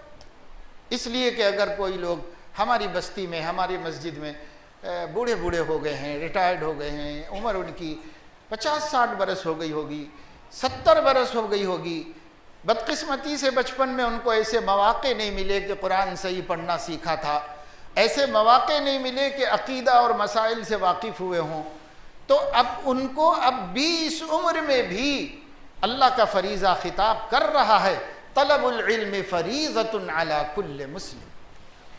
ये हुक्म उनको अब भी खिताब कर रहा है। सहाबा किस उम्र में सीख रहे थे? सहाबा बच्चे नहीं थे, एक बच्चा ईमान लाया था और वो थे सैयदना अली कर्रमल्लाहु वजहू। इसके अलावा मक्के में कोई बच्चा मुसलमान नहीं हुआ था। सब लोग मुसलमानों के घर में पैदा होकर मुसलमान बच्चे कहलाए, लेकिन मुसलमान बने सबसे पहले सैयदना अली कर्रमल्लाहु वजहू 10 साल के थे, बाकी सब बड़े बुजुर्ग लोग थे। उन्होंने कुरान उसी उम्र में सीखा है, उन्होंने अहकाम उसी उम्र में सीखे हैं, उन्होंने दीन उसी उम्र में सीखा है। हम क्या कह रहे हैं कि साहब अब ये उम्र में क्या सीखना, अब तक कैसा पढ़ेंगे, वैसे ही पढ़े तो वोश कबूल होते लेवल के, ऐसा समझना। ये हमारी बहुत बड़ी गलत फहमी है। समझ आ जाने के बाद, मसला मालूम हो जाने के बाद अगर हमने नहीं पढ़ा है तो अब तो मुजरिम हैं और अब तो अल्लाह को जवाब देना पड़ेगा। इसलिए बड़े बुजुर्ग भी ज़रूरी है कि मकतब कायम करें। लीबिया का एक सदर था कर्नल मुअम्मर क़ज़्ज़ाफ़ी, जो अपने करतूतों के अंजाम में निहायत ज़िल्लत व ख़ारी की मौत मर गया। वो कुरान को नहीं मानता था, यानी कुरान को मानता था मगर ये कहता था कि कुरान नज़र सानी का मोहताज है, नऊज़ु बिल्लाह मिन ज़ालिक। कुरान पर नज़र सानी होनी चाहिए। जहाँ जहाँ कुरान में कुल है वो कुल निकाल देना चाहिए, यानी कुल हु अल्लाहु अहद के बजाय अल्लाहु अहद से पढ़ना चाहिए, क्योंकि अल्लाह ने नबी से कहने के लिए कहा था तो उन्होंने कह दिया तो वो ख़त्म हो गया, कुल निकाल दो, अब उसके आगे अल्लाह से कहो। ऐसे उसने बहुत तरमीमात कुरान में कम वक्त ने की थी, और कुरान के बजाय उसने एक किताब खुद लिखी थी, उसका नाम था अल किताबुल अख़ज़र। पूरी हुकूमत उसी किताब की रोशनी में चलाता था, कुरान को नहीं पूछता था, कुरान को नहीं देखता था। कुरान की तौहीन करने की जिल्लत, रुसवाई और अंजाम इस दुनिया में उसने देख ली कि उसकी लाश को एक ड्रेन पाइप में से निकाल करके टुकड़े किया गया। ये तो उसने दुनिया में देख लिया। लेकिन कर्नल मुअम्मर क़ज़्ज़ाफ़ी के मर जाने के बाद लीबिया में खुदा ताला ने कुरान का ये मौजज़ा दिखाया कि आज कोई जाके देख ले, कोई मस्जिद ऐसी नहीं मिलेगी जिसमें कुरान के हल्के नहीं चल रहे। और माशाअल्लाह इतना उम्दा कुरान पढ़ते हैं बच्चे लीबिया के कि हमारा दिल सुनते ही रहने को चाहे, सुनते ही रहें, ऐसे पढ़ते हैं। हर मस्जिद में हल्के चल रहे हैं कुरान के, हर मस्जिद में कुरान के हल्के चल रहे हैं। और हल्के कैसे, यहाँ बच्चों का हल्का चल रहा है, यहाँ जवानों का हल्का चल रहा है, वहाँ बूढ़े बूढ़े लोग बैठ के कारी साहब के साथ मेहनत कर रहे हैं और मशक्क़त कर रहे हैं। सारे लोगों को खुदा ने शौक़ दे दिया, बूढ़ों को दे दिया, औरतों को दे दिया, बच्चों को दे दिया, सबको शौक़ दे दिया कुरान का। आज वो मुल्क कुरान मजीद की क़िराआत की हिफाजत कर रहा है और कुरान मजीद के हिफ्ज़ की हिफाजत कर रहा है। अल्लाह मोहताज है क्या? अल्लाह मोहताज नहीं किसी का।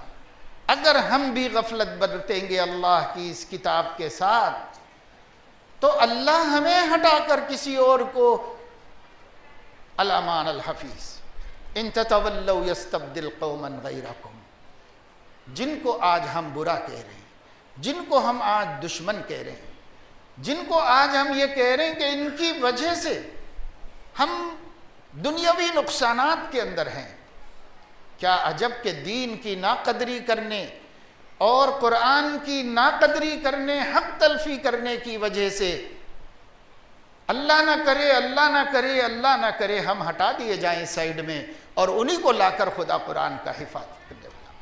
इन्नल्लाह ला युअय्यिदु हादा दीन बिर्रजुलिल फासिल, किसी से भी अल्लाह काम ले सकता है, किसी को भी अल्लाह इस्तेमाल कर सकता है, लेकिन हमें चांस देता है। ये तुम्हारा हक है, तुम करो, ये तुम्हारी इज्जत है, तुम इख्तियार करो, ये तुम्हारे लिए सआदत है, तुम करो, ये तुम्हारी आखिरत है, तुम इसको बनाओ और संवारो। मोहलत मोहलत मोहलत मोहलत मोहलत, उसकी अपनी शान तहम्मुल के मुताबिक मोहलत देता रहता है। लेकिन अगर कोई कौम नहीं समझती और मिन हैसुल कौम नहीं बदलती तो अल्लाह डोरी खींचता है। जब वो डोरी खींचता है तो पनपने का, संभलने का, संवरने का मौका ख़त्म कर देता है अल्लाह ताला। वो दिन मत आने दो।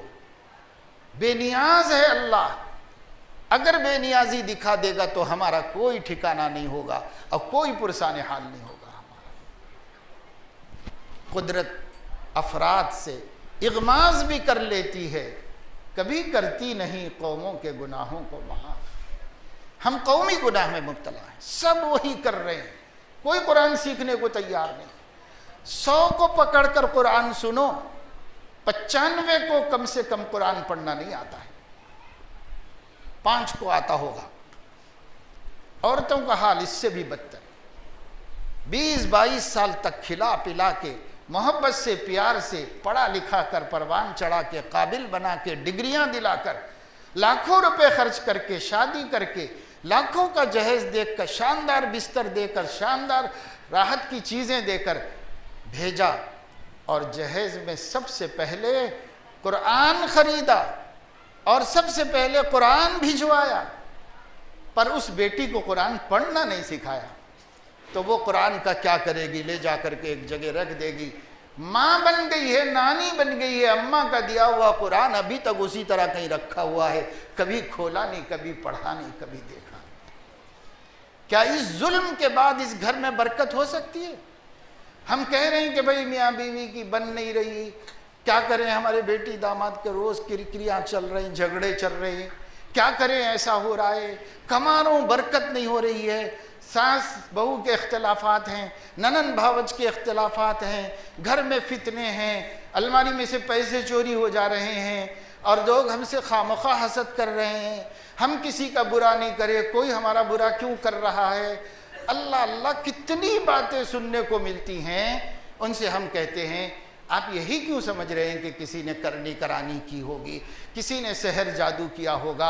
आप यही क्यों समझ रहे हैं? क्या खुदा ने अपनी कुदरत बंदों ही को दे रखी है क्या? आप अपने गुनाहों का भी तो जायज़ा लो।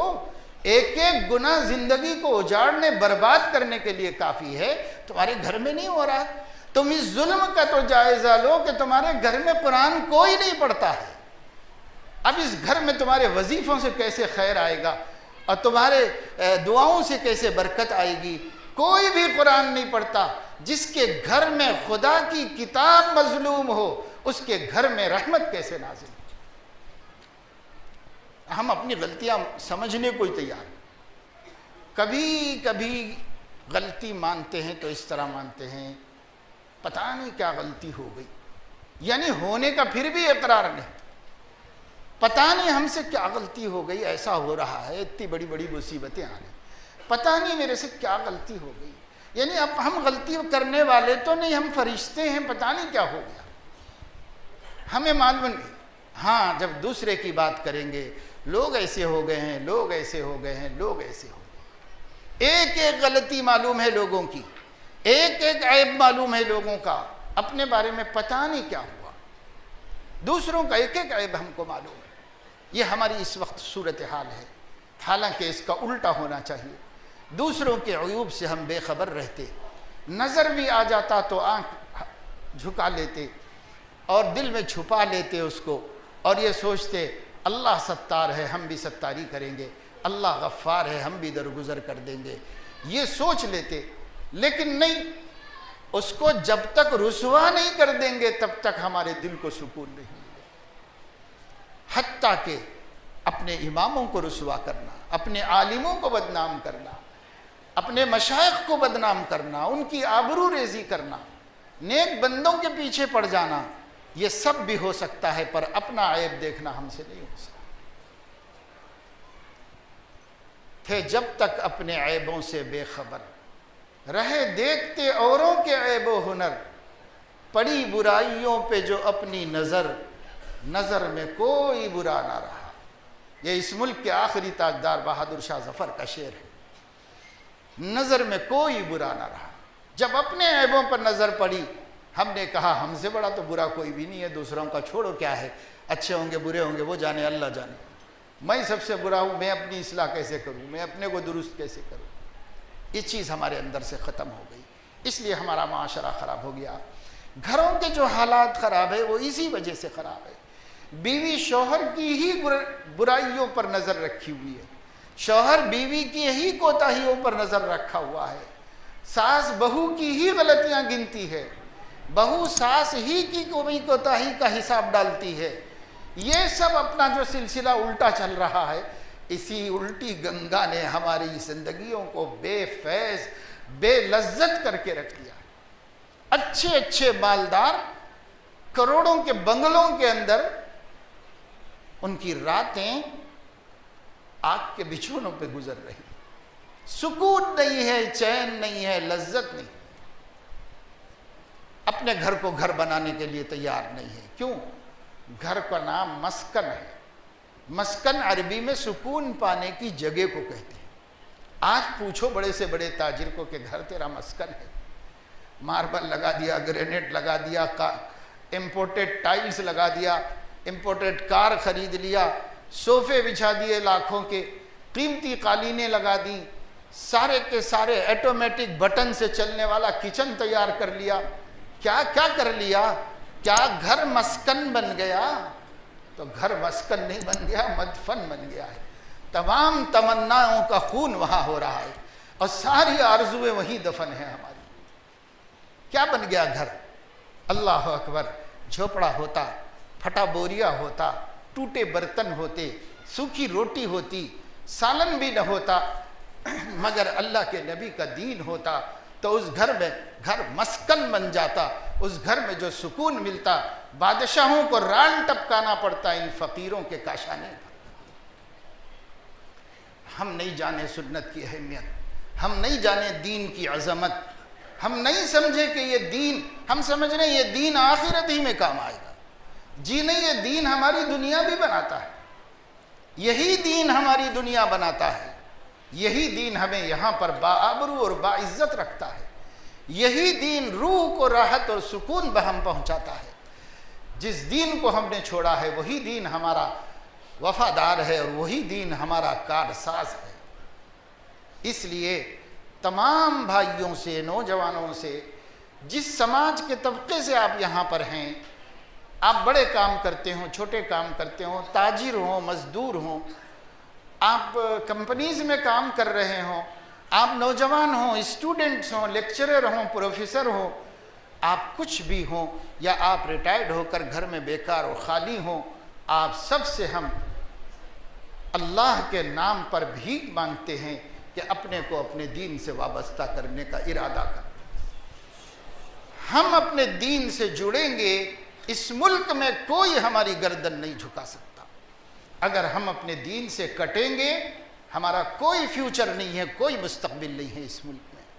अगर हम दीन से जुड़ेंगे तो सब कुछ है और दीन से कटेंगे तो कुछ नहीं।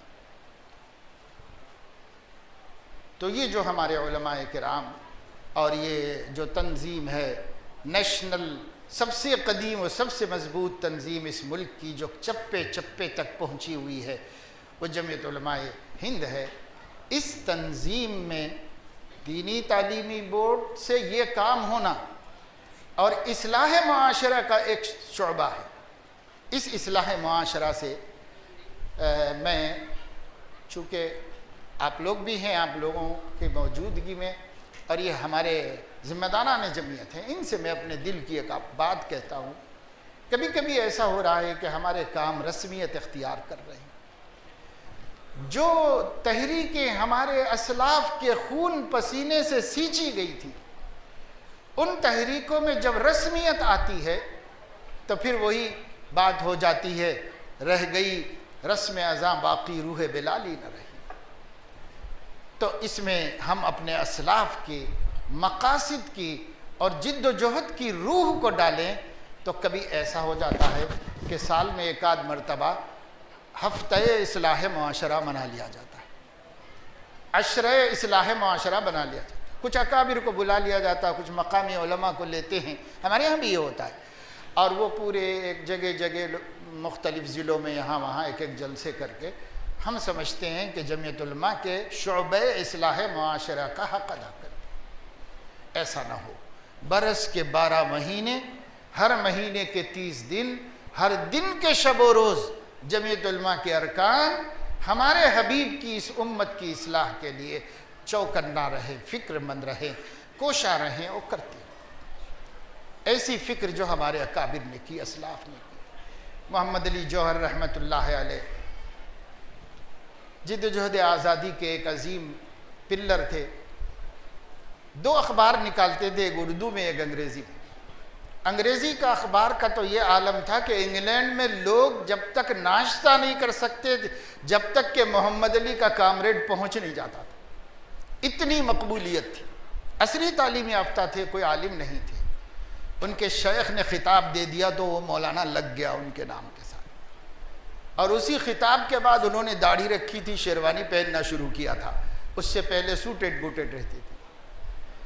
तो मोहम्मद अली की मिल्लत के लिए जो कोशिशें और फिक्रें थी, उसका हाल ये था कि उन्होंने, वो जो अखबार पढ़ते थे, मौलाना दरियाबादी ने लिखा है कि मैं उनके साथ था असिस्टेंट की हैसियत से।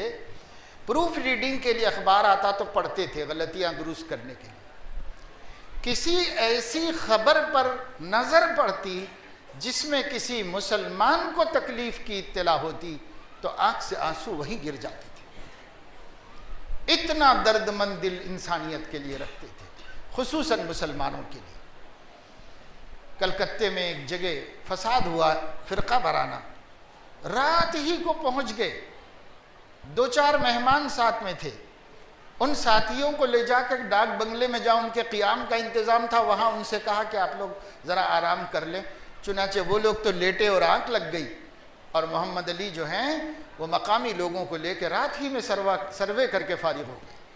अब जिस काम से आए थे वो काम कर लिया, पूरी रात फिरते रहे। सुबह आए, लोग सो के उठे, कहा आपने आराम नहीं किया? तो कहा भाई काम मुकद्दम था, काम कर लिया मैंने। फिर चले। हालत ये थी कि स्टेशन पे खड़े होके हर जेब में हाथ डालते थे, सब पैसे मिला के बसा औकात टिकट के पैसे नहीं निकलते थे, और उम्मत की इतनी खिदमत कर गए, इतना काम कर गए। ईमान और यकीन का हाल ये था कि रांची के जेल में थे, उनकी बेटी फातिमा बीमार हो गई। इकलौती बेटी थी, सख्त बीमार थी, हॉस्पिटल में शरीक थी। उन्होंने अंग्रेज़ को दरख्वास्त दी कि मेरी बेटी बीमार है, रामपुर में वतन था उनका, बेटी की इयादत के लिए छुट्टी दी जाए। अंग्रेज़ को रहम आ गया, उसने छुट्टी दे दी। लेकिन रामपुर के नवाब को रहम नहीं आया, उसने उस ट्रेन को रियासत के बाहर रुका के वापस कर दिया और उन्हें बेटी को देखने नहीं दिया। तो वो वापस चले गए, फिर जेल में रह गए। वहाँ से बेटी को ख़त लिखा, मंजूम ख़त है, उसका एक शेर अवाम व ख़वास सब के लिए ईमान व यकीन का बनाने वाला है। उस शेर में कहते हैं कि बेटी फातिमा, तेरी सेहत मुझे मंजूर है, पर उसको जो मंजूर नहीं मुझको भी मंजूर नहीं। ये रज़ाबर ये असरी तालीम याफ्ता उस दौर के मुसलमान, इनका रज़ाबर क़ज़ा का ये आलम है। अल्लाह को मंजूर नहीं तो मुझे भी मंजूर नहीं, बेटी दुआ कर रहा हूँ। कहते हैं कि उस दिन जब शाम हुई, काल कोठरी में थे, यानी अंधेरे में रहना पड़ता था, बिल्कुल अंधेरा छाया हुआ था, और उस अंधेरे में मैं बैठे बैठे बेटी के लिए आंसू बहा रहा था। आँख लग गई और अचानक आँख खुली तो मैंने देखा कि मेरे कमरे के अंदर रोशनी है और मेरे कमरे के अंदर खुशबू है, और मुझे ऐसा लगा कि मेरे आका यहाँ से गुजर के चले गए। ये अपने उम्मतियों की तसल्ली आसमानों पर होती है, अपने उम्मतियों की तसल्ली बरज़ख से मुकम्मल तौर पर की जाती है। मैं इसके वाक़यात आपको बहुत सुना सकता हूँ, लेकिन देर हो गई, बात ख़त्म करता हूँ। और मैं ये बताना चाहता हूँ कि आप इस वक्त में इरादा करें कि भाई हम इस मुल्क में मुसलमानों के लिए जिसको अल्लाह ने जो सलाहियत दी है, अपने कायदीन और उलमा के मातहत उसको सर्फ करें और उसे खर्च करें। अपने अपने तौर पर कर लेते रहने से इज्तिमाइयत नहीं पैदा होती, काम में तासीर नहीं होती। इसलिए जमीयत उलमा से जुड़ के कीजिए, उलमा से जुड़ के कीजिए। बहरहाल एक इज्तिमाई जिद्दोजहद हो। बस्ती के ऊपर बहुत पुरानी बस्ती है और बहुत बड़ी बस्ती है, और बड़ी तादाद मुसलमानों की यहाँ रहती है। इसलिए आप लोगों से मैं ये गुजारिश कर रहा हूँ, और मैं अल्लाह से उम्मीद रखता हूँ कि आप जैसे सज्जीदा समझदार लोगों को जो कुछ मैंने आपके सामने कुछ दर्द दिल रखा है आप समझ सके होंगे, और शायद अपने दिलों में इरादा कर रहे होंगे। अल्लाह से दुआ भी यही है कि अल्लाह पाक इसकी तौफीक हमें अता फरमा दे। हम जब तक ज़िंदा हैं अपने हबीब की उम्मत के लिए अल्लाह हमें इस्तेमाल फरमा ले और हमें अपने दीन की खिदमत करा ले हमारे से अल्लाह ताला। इसी की दुआ है। एक बात और ये याद दहानी कराई गई कि नेशनल एजुकेशन पॉलिसी जो मुल्क में आने वाली है, इस पर थोड़ी सी रोशनी डालें। तो मेरा अपना समझना ये होता है कि इस चीज़ का क्या फ़हम जो है वो उलमा के सामने होना मुफीद होता है और उनके ज़रिए से फिर उम्मत के सामने भी आ जा सकता है। इसलिए मैंने सुबह तफसील से उलमा के सामने बता दिया। ये उलमा आपके सामने उन मसाइल को पहुँचाएँगे और मुख्तसर तौर पर ये समझ लीजिए कि हम में से हर एक अपने बच्चों को तालीम याफ्ता देखना चाहता है और देखना चाहिए भी कि कोई बच्चा अनपढ़ न रहे। हर एक अपनी औलाद को तालीम याफ्ता बनाए। तालीम याफ्ता गरीब, तालीम याफ्ता मजदूर, तालीम याफ्ता मुलाजिम, जो भी हो तालीम याफ्ता हो। बेरोज़गार भी हो तो तालीम याफ्ता हो, इसलिए कि इल्म इज़्ज़त है। अल इल्म वसीलतुन इला कुल्ल फ़ज़ीलतिन। इल्म से इज़्ज़तें हैं, इल्म से बुलंदियाँ हैं, इल्म से मर्तबे हैं, इल्म से वक़ार है। इल्म के साथ जो पढ़ा लिखा कारोबार उसको देखो, जो अनपढ़ कारोबारी है उसको देखो, जो पढ़ा लिखा मजदूर है उसको देखो, जो अनपढ़ मजदूर है उसको देखो, आपको खुद फ़र्क समझ में आ जाएगा कि इल्म आदमी में वक़ार पैदा करता है। तो इसलिए इल्म हर एक को अपने बच्चों को दिलाना है। दीनी तालीम दिलाइए, क्या कहने, माशाअल्लाह दुनिया आखिरत की इज़्ज़त है। असरी तालीम दिलाइए, मगर दिलाइए।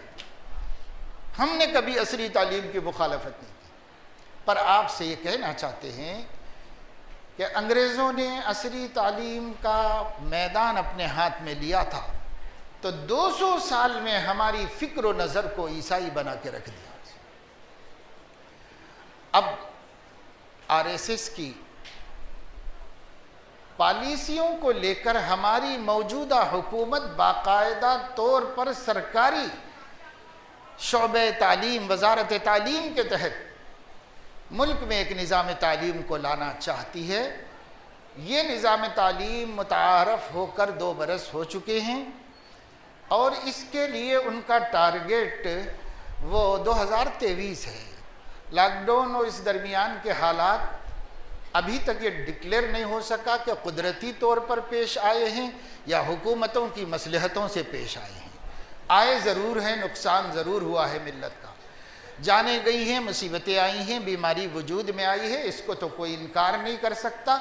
लेकिन ये कुदरती तौर पर आई है या ये कि ये मसनूई तौर पर लाई गई है, सारी दुनिया इस सिलसिले में अभी तक शशदर और हैरान है और कुछ तय नहीं कर पाई है। जो भी हो, यहाँ भी लॉकडाउन के दौरान में बहुत से काम जो है रोज़मर्रा के मसरूफियात में नहीं हो सकते थे, हमारी हुकूमत ने कर लिए हैं खामोश तरीके पर। उन्होंने बहुत सी तैयारियां कर ली हैं, बहुत से काम कर लिए हैं, सिलेबस बन गया है, उसकी तबादत का काम चल रहा है और सब कुछ उन्होंने रेडी कर लिया है। 2023 में उनके साबका ऐलान के मुताबिक मुल्क के 2.5 लाख देहातों मंडलों में वो निज़ाम तालीम राइज कर दिया जाएगा और फिर साबक में चलने वाले जितने निज़ाम हाय तालीम हैं, चाहे प्राइवेट स्कूल हों चाहे सरकारी, सब यक कलम मनसूख हो जाएंगे और कोई भी अपनी मर्ज़ी का सिलेबस नहीं पढ़ा सकेगा। सिर्फ सेंट्रल गवर्नमेंट का दिया हुआ सिलेबस तमाम स्टेट्स में और उनके ज़िलों में और उनके मंडलों में पढ़ाए जाएंगे। ये हुकूमत का मंसूबा है। इसके बहुत से फ़ायदे वो बताते हैं और इस फ़ायदे को मुल्क के सेक्रेटरीज मानते हैं, मुल्क के एजुकेशनलिस्ट मानते हैं, मुल्क के तालीम याफ्ता लोग उसकी सिफारिश कर रहे हैं, तारीफ़ कर रहे हैं। ये बड़ा अच्छा सिस्टम है, ये सबसे अच्छा सिस्टम है। हो सकता है कि सिंगापुर से भी ज़्यादा अच्छा सिस्टम साबित हो जाए, वग़ैरह वग़ैरह, मुँह भर तारीफ़ें हो रही हैं इस सिस्टम की। लेकिन ये हर एतबार से टेक्निकली, फ़न्नी कितना भी अच्छा सिस्टम बनाया गया होगा, हम क्यों उसका इनकार करें? हम भी इनकार नहीं करते, लेकिन उसके अंदर जो हमारे लिए, मुस्लिम कौम के लिए जो सबसे बड़ा नुकसान है वो ये है कि ये जो न्यू तालीमी पॉलिसी है, नेशनल एजुकेशनल सिस्टम है जो वो ला रहे हैं, इसके अंदर हर अच्छा लाया है उन्होंने, पर उसको जो रंग दिया है ये पूरा का पूरा रंग हिंदुआना कल्चर का है। जो उसको रंग दिया है ये रंग है। यहाँ आकर उन्होंने एक बहुत बड़ी अपनी साजिश खेली है इसके अंदर। और अगर उसको हिंदू कल्चर कहा जाता तो चूंकि यहाँ की बहुत सी कौमें इख्तिलाफ कर सकती थी, हम अकेले ही नहीं, बहुत सी कौमें इख्तिलाफ कर सकती थी, इसलिए उन्होंने उसका नाम रखा भारतीय कल्चर। तो जो एक्स्ट्रा एक्टिविटीज़ हैं स्कूलों के, जो हर स्कूल में होते हैं और अपने अपने हिसाब से कर लेते हैं, अब वो अपने अपने हिसाब से नहीं कर पाएंगे, बल्कि हुकूमत के बताए हुए तरीक़े और उनकी पॉलिसी के मुताबिक ही कर पाएंगे। जैसे आपका एनुअल फंक्शन है, सालाना प्रोग्राम है, अपने अपने हिसाब से कर लेते हैं। ईसाई अपने हिसाब से कर लेते हैं, मुसलमान अपने हिसाब से कर लेते हैं, हिंदू अपने हिसाब से कर लेते हैं, सिख अपने हिसाब से कल्चरली प्रोग्राम बनाते हैं और कर लेते हैं। लेकिन अब नहीं करेंगे।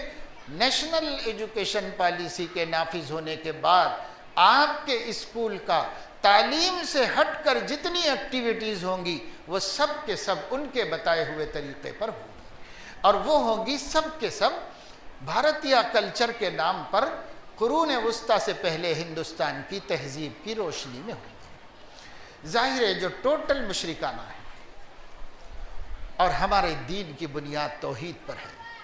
उअ्बुदुल्लाह वला तुशरिकू बिही शैआ, वहिदुल्लाह वला तुशरिकू बिही शैआ, ला इलाहा इल्लल्लाह वहदहु ला शरीका लहू। ये हमारा दीन है, इस पे हमारी बुनियाद है, ये बुनियाद का पत्थर है। ये हिलेगा तो पूरी इस्लाम की इमारत गिरेगी, पूरा ईमान मारज़ ख़तर में पड़ेगा, मुसलमान बाकी रहना मुश्किल हो जाएगा। इसलिए पहले ही हमारे बच्चे स्कूलों के माहौल से, दीन से दूर हो गए थे, ईमान के तकाज़ों से दूर हो गए थे।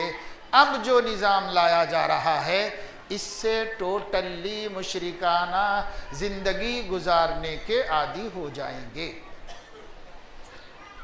और बच्चे खुद भी कहेंगे ये किसी का मज़हब नहीं है, ये किसी का अकीदा नहीं है, ये भारत का कल्चर है, हम भारती हैं तो भारत कल्चर पे रहेंगे।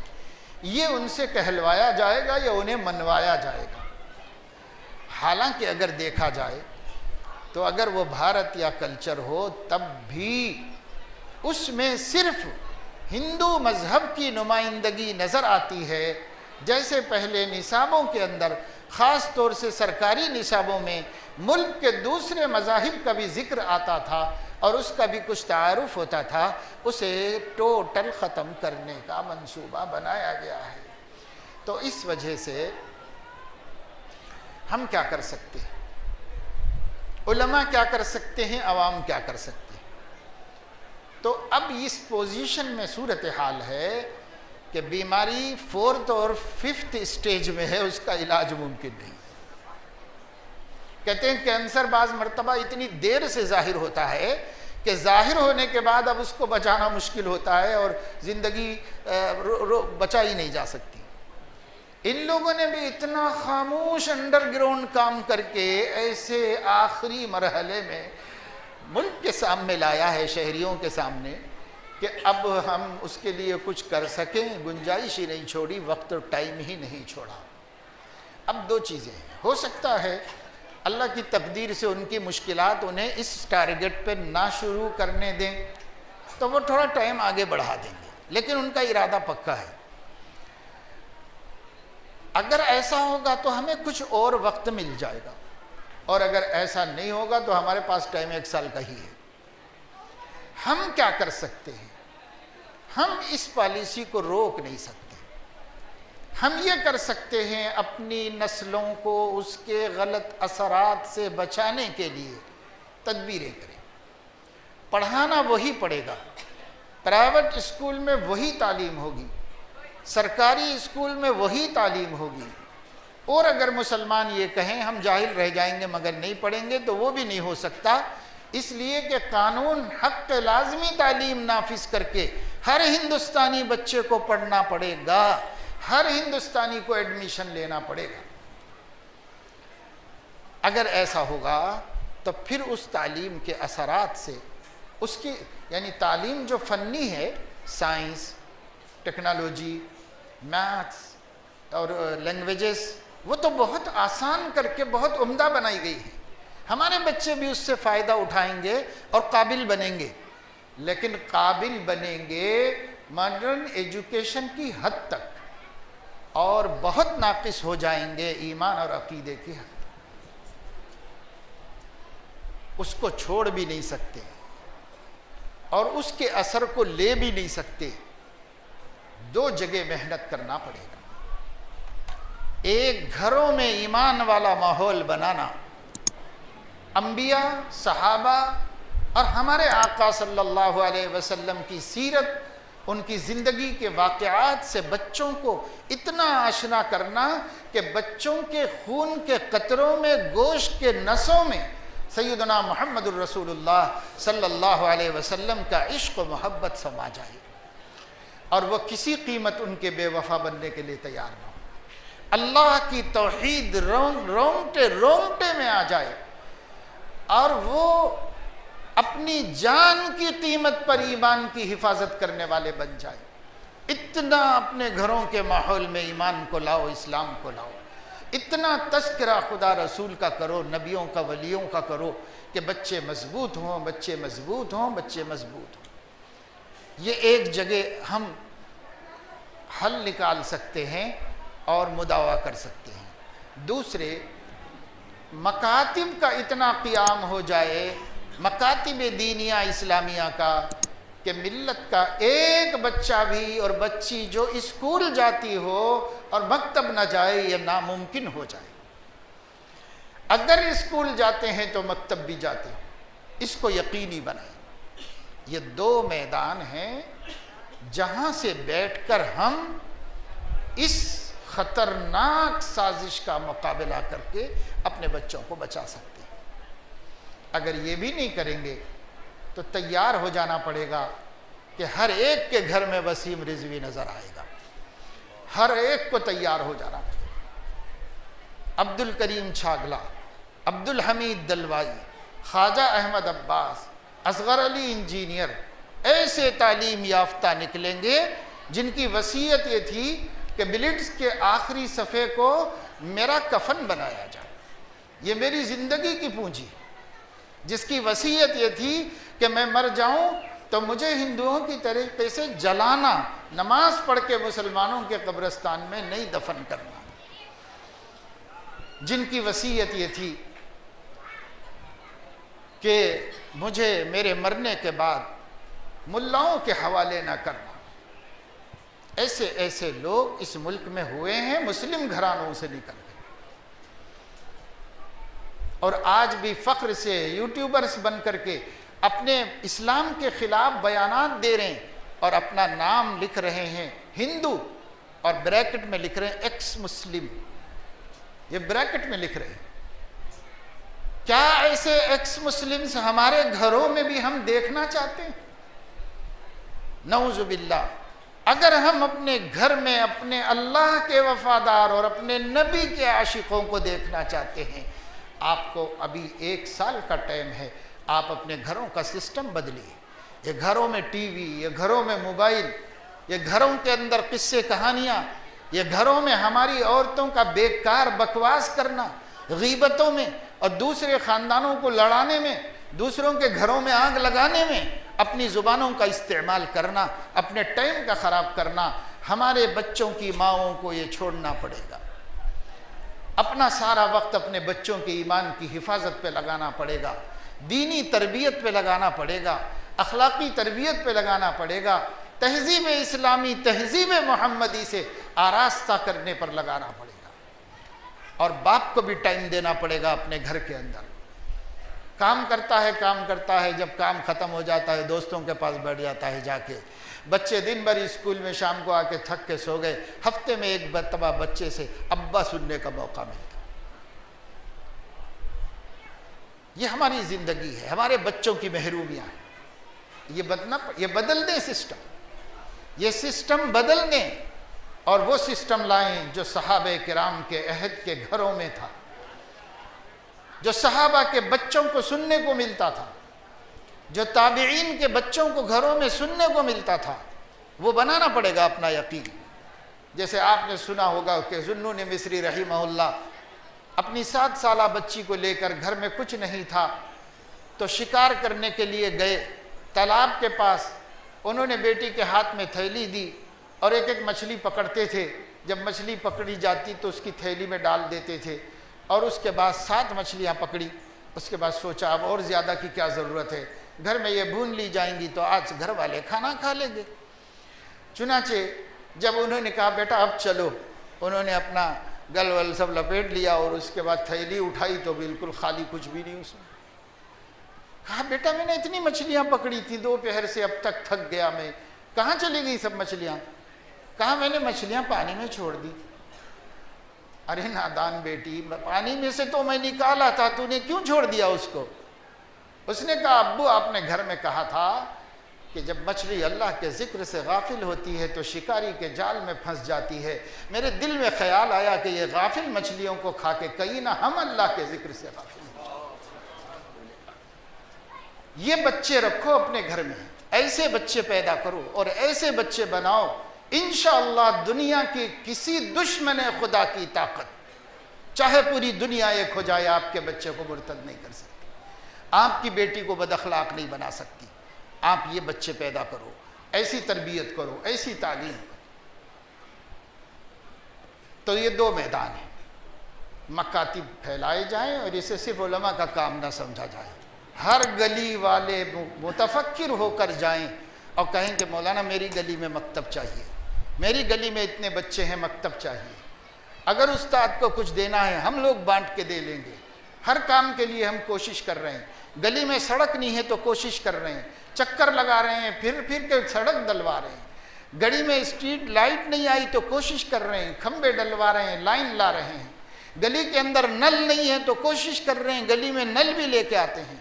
गली में हर चीज़ दुनिया की राहत की लेके आ रहे हैं। गली में ईमान का कोई सामान नहीं है, कुरान का कोई सामान नहीं है, उसके लिए आप क्या कोशिश कर रहे हैं? इतने बेहिस बेगैरत हम हो गए, हम अपने नबी को क्या मुंह दिखाएंगे? हम अपने अल्लाह के सामने कैसे खड़े होंगे? इसलिए ये सिर्फ उलमा का काम नहीं, हर बाप का काम है कि अपने बच्चों की तालीम की खुद फिक्र करें, उनके दीनी तालीम का खुद इंतज़ाम करें। अल्लाह अपने करम से हमें तौफीक अमल नसीब फरमाए। आमीन व आखिरु दावाना अनिल हम्दुलिल्लाहि रब्बिल आलमीन। अब और क्या इसके बाद